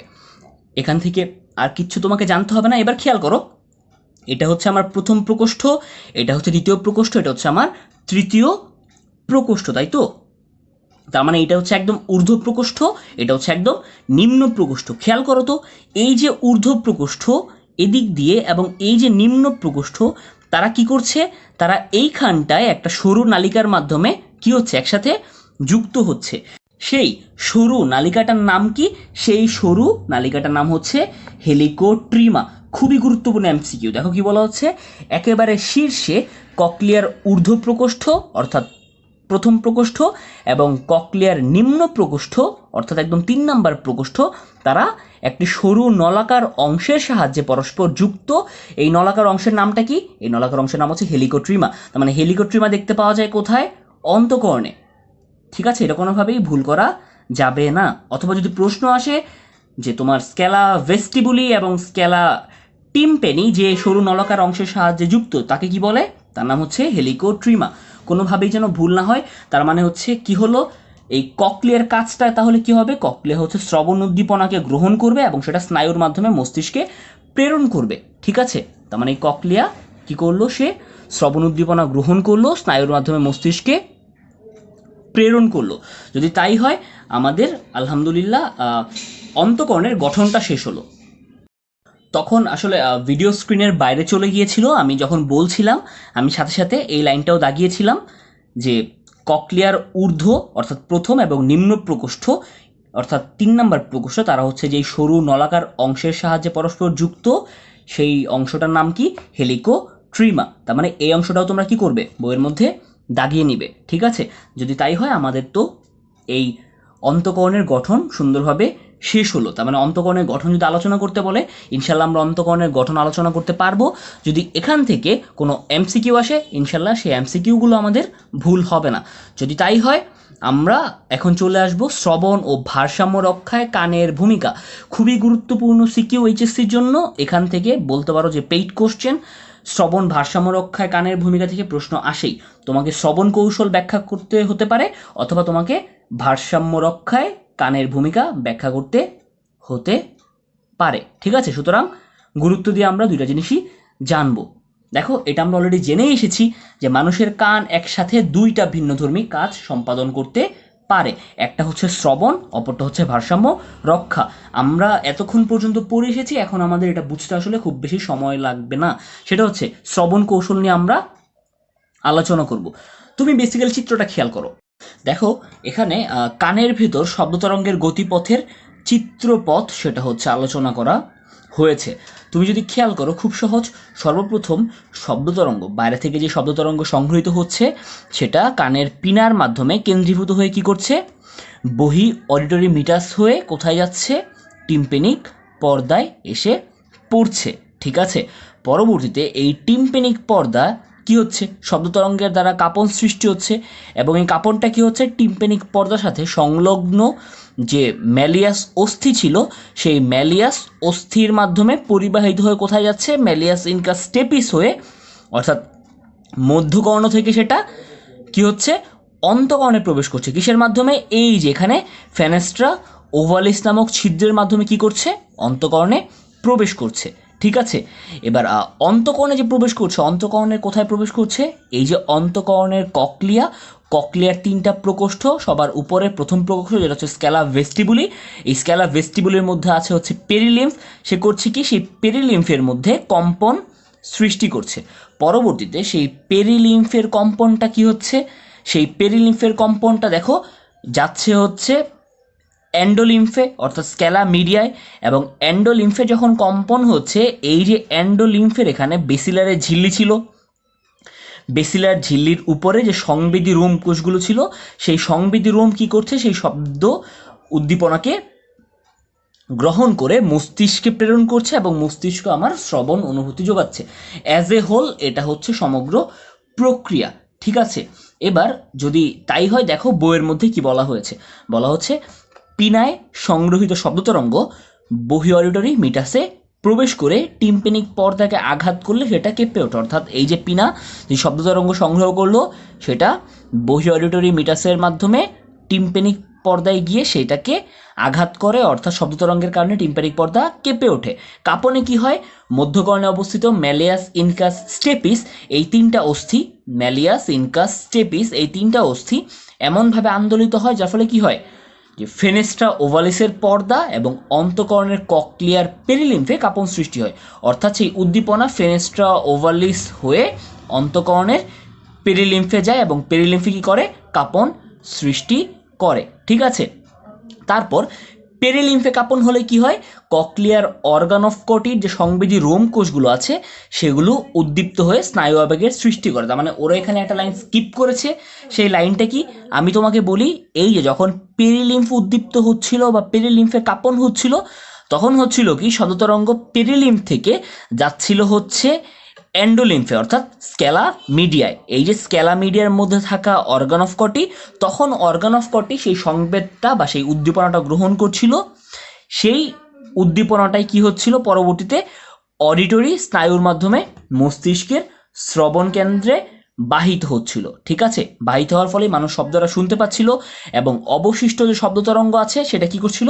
ফেনেস্ট্রা রোটান্ডা দিয়ে বাইরে বের হয়ে যাচ্ছিল। ঠিক আছে, এবং প্রশমিত হয়ে যাচ্ছিল। তার মানে এই হচ্ছে সার্বিক শব্দ শোনার কৌশল। এবার তোমাকে যেটা জানতে হবে যে আমাদের শব্দের মাত্রা কখনো উচ্চ হতে পারে, মধ্যম হতে পারে কিংবা নিম্নমাত্রার হতে পারে। এই সমস্ত মাত্রা গ্রহণের জন্য ককলিয়ার স্কেলা মিডিয়ায় কি কি হয়? বিশেষ বিশেষ স্থান রয়েছে। সেই স্থানগুলোকে আমি তোমাকে বলছি। দেখো, উচ্চ মাত্রার শব্দ গ্রহণের স্থানটা হচ্ছে ফেনেস্ট্রা রোটান্ডা সংলগ্ন অংশ, নিম্ন মাত্রার জন্য হচ্ছে শীর্ষের কাছাকাছি অংশ, আর মধ্যম মাত্রা গ্রহণের জন্য হচ্ছে মাঝামাঝি অংশ। তাহলে পরবর্তী পেজে যদি শব্দ শ্রবণ প্রক্রিয়ার গতিপথ আমরা আরেকবার আলোচনা করি তাহলে কি বলবো? দেখো, এখানে হচ্ছে একটা ফ্লোচার্ট করে দেওয়া আছে, এখান থেকে এমসিকিউ আসে যে শব্দ প্রক্রিয়া সঠিক গতিপথ নয় কোনটি, বা সঠিক গতিপথ কোনটি। সুতরাং আমাকে একটু মনোযোগী হতে হবে। দেখো, খুব সহজ। শব্দ তরঙ্গ সর্বপ্রথম কি পিনায় বাধা পাচ্ছে, পিনায় কেন্দ্রীভূত হয়ে সেটা কর্ণকুহর বা কি হচ্ছে সেটা বহি অডিটরি মিটাসের মাধ্যমে টিম্পেনিক পর্দায় কি করছে? কাঁপন সৃষ্টি করছে। পরবর্তীতে টিম্পেনিক পর্দায় কাঁপন সৃষ্টি করছে। তারপর কি হচ্ছে? টিম্পেনিক পর্দা সংলগ্ন মধ্যকর্ণের যে অস্থিগুলো আছে ম্যালিয়াস, ইনকাস, স্টেপিস সেই অস্থিগুলো পর্যায়ক্রমিকভাবে কম্পিত হচ্ছে এবং সেই শব্দ তরঙ্গকে কি করছে? ফেনেস্ট্রা ওভালিস নামক ছিদ্র পথের মাধ্যমে ককলিয়ায় নিয়ে যাচ্ছে। ককলিয়ার তিনটা প্রকোষ্ঠ ছিল আমি জানি, ভেস্টিবুলি, তারপর হচ্ছে মিডিয়া এবং হচ্ছে টিম্পেনি, তাই তো? স্কেলা ভেস্টিবুলি, স্কেলা মিডিয়া এবং স্কেলা টিম্পেনি। এই যে স্কেলা ভেস্টিবুলি এর মধ্যে পেরিলিম্ফ ছিল, সেই পেরিলিম্ফে শব্দতরঙ্গ গিয়ে কাঁপন সৃষ্টি করছিল। সেই কাঁপন পেরিলিম্ফ থেকে পরবর্তীতে স্কেলা মিডিয়ার এন্ডোলিম্ফে আসে।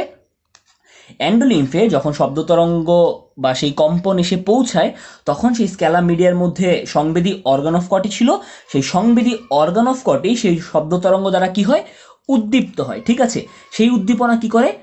সেই উদ্দীপনা সংবেদী কোষগুলো গ্রহণ করে এবং অডিটরি স্নায়ুর মাধ্যমে কি করে? সেই উদ্দীপনা বা স্পন্দনকে মস্তিষ্কে প্রেরণ করে, যার মাধ্যমে আমরা কি করি? সর্বশেষ শ্রবণ অনুভূতি পাই বা শব্দটা আসলে শুনতে পাই। তো আশা করি শ্রবণ প্রক্রিয়ার গতিপথ বুঝতে সমস্যা হয়নি। এবার আমরা চলে আসবো হচ্ছে ভারসাম্য রক্ষার কৌশল। খুবই গুরুত্বপূর্ণ ভারসাম্য রক্ষার কৌশল, আশা করি বুঝতে তেমন সমস্যা হবে না। দেখো, খুবই গুরুত্বপূর্ণ ভারসাম্য রক্ষা কৌশল বোঝার জন্য আমাকে সর্বপ্রথম জানতে হবে অন্তঃকরণের যে অর্ধবৃত্তাকার নালী ছিল, মনে আছে? ভেস্টিবিউলার অ্যাপারেটাসের একটা অংশ ছিল অর্ধবৃত্তাকার নালী, তিনটা অর্ধবৃত্তাকার নালী ছিল। সেখানে একটা অঙ্গ ছিল যার নাম ছিল হচ্ছে অ্যাম্পুলা, যেটা কি দ্বারা পূর্ণ ছিল? যেটা অ্যান্ডোলিম্ফ দ্বারা পরিপূর্ণ ছিল। এবং অ্যাম্পুলার মধ্যে যেন কি ছিল? অ্যাম্পুলার মধ্যে কিছু সংবেদী রোমকোষ ছিল, যে রোমকোষগুলো কুপুলা নামক জিলেটিনেজ পদার্থ দ্বারা বা জেলির মতো পদার্থ দ্বারা কি আবৃত ছিল, ঠিক আছে? তার মানে তুমি যদি এই চিত্রটা খেয়াল করো, খুব সহজ। এই হচ্ছে আমার অর্ধবৃত্তাকার নালী, অর্ধবৃত্তাকার নালীর একটা স্ফীত অংশ যাকে আমরা বলছিলাম অ্যাম্পুলা। সেই অ্যাম্পুলার ভিতরে ছিল হচ্ছে সংবেদী রোম। এই যে এগুলো হচ্ছে অ্যাম্পুলার ভিতরে সংবেদী রোম, এবং সংবেদী রোমগুলা jelly like structure, gelatin structure অর্থাৎ কুপুলা দ্বারা আবৃত।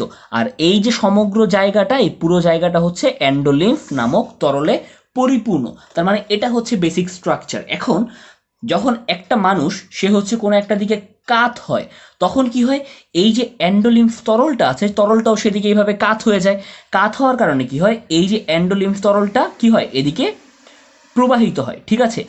অ্যান্ডোলিম্ফ তরলের এদিকে প্রবাহের কারণে কি হয়, এই যে মুক্তভাবে ভাসমান সংবেদী রোম অর্থাৎ কুপুলা দ্বারা আবৃত যে সংবেদী রোম, তারাও কি হয়, সেই স্রোতের ধাক্কায় একদিকে এইভাবে বেঁকে যায়। যখন এই কুপুলাটা এইভাবে বেঁকে যায়, তখন কি হয়, যে আমার এখানে যে ভেস্টিবুলার স্নায়ু ছিল, সংবেদী এই রোমগুলোর সাথে যে স্নায়ু যুক্ত ছিল, সেই স্নায়ু হচ্ছে সিগন্যাল পায় যে কুপুলাগুলো কি হয়েছে, একদিকে সরে এসেছে। তখন সেই সিগন্যালটা কি করে, সেই সিগন্যালটাকে সে মস্তিষ্কে পাঠায়। তখন মস্তিষ্ক করে কি, দেহটা যেদিকে সরে এসেছে তার বিপরীত দিকের পেশিগুলোকে অ্যাক্টিভেট করে, বিপরীত দিকে পেশিগুলোকে অ্যাক্টিভেট করে মানুষের দেহকে বা অঙ্গটাকে আবার ব্যালেন্স করে, অর্থাৎ ভারসাম্য রক্ষা করে। এটা হচ্ছে অ্যাজ এ হোল ভারসাম্য রক্ষার প্রক্রিয়া। এবার তোমাকে কিছু এমসিকিউ জানতে হবে, খুবই গুরুত্বপূর্ণ এমসিকিউ। দেখো, বলা হচ্ছে ইউট্রিকুলাস এবং স্যাকুলাস তারা কি করে, তারা হচ্ছে মাধ্যাকর্ষণ শক্তির অনুভূতিকে শনাক্ত করে। প্রশ্ন আসবে, মাধ্যাকর্ষণ শক্তির অনুভূতি শনাক্ত করে কে? উত্তর হবে ইউট্রিকুলাস এবং স্যাকুলাস। এবং ঘূর্ণনের অনুভূতি সংগ্রাহক হিসেবে কাজ করে কে? অ্যাম্পুলা। তার মানে এখান থেকে দুইটা এমসিকিউ জানলাম, মাধ্যাকর্ষণ শক্তি শনাক্ত করে ইউট্রিকুলাস স্যাকুলাস, আর ঘূর্ণনের অনুভূতি শনাক্ত করে হচ্ছে অ্যাম্পুলা, ঠিক আছে? এই সমস্ত অঙ্গগুলোর মাধ্যমে কি হয়, অনুভূতিগুলো স্নায়ুর মাধ্যমে অনবরত মস্তিষ্কে পৌঁছায়, এবং মস্তিষ্ক পরবর্তীতে সেগুলো বিশ্লেষণ করে প্রয়োজনীয় ব্যবস্থা গ্রহণ করে, যার মাধ্যমে কি করে, মানুষ নিজেকে সোজা রাখতে পারে, অর্থাৎ ভারসাম্য রক্ষা করতে সম্ভব হয়। তার মানে আমরা শ্রবণ কৌশল পড়ে ফেললাম, আমরা ভারসাম্য রক্ষার কৌশল পড়ে ফেললাম। আশা করি এই লেকচারটা বুঝতে কোনো সমস্যা হয়নি। যদি তাই হয়, আমরা হচ্ছে পরবর্তী দিন রাসায়নিক সমন্বয় থেকে শুরু করে অধ্যায়টা শেষ করবো ইনশাল্লাহ। খুব জলদি আবার নতুন লেকচার ভিডিও নিয়ে তোমাদের সাথে দেখা হবে। ততদিন পর্যন্ত তোমরা সবাই ভালো থাকো। আল্লাহ হাফিজ।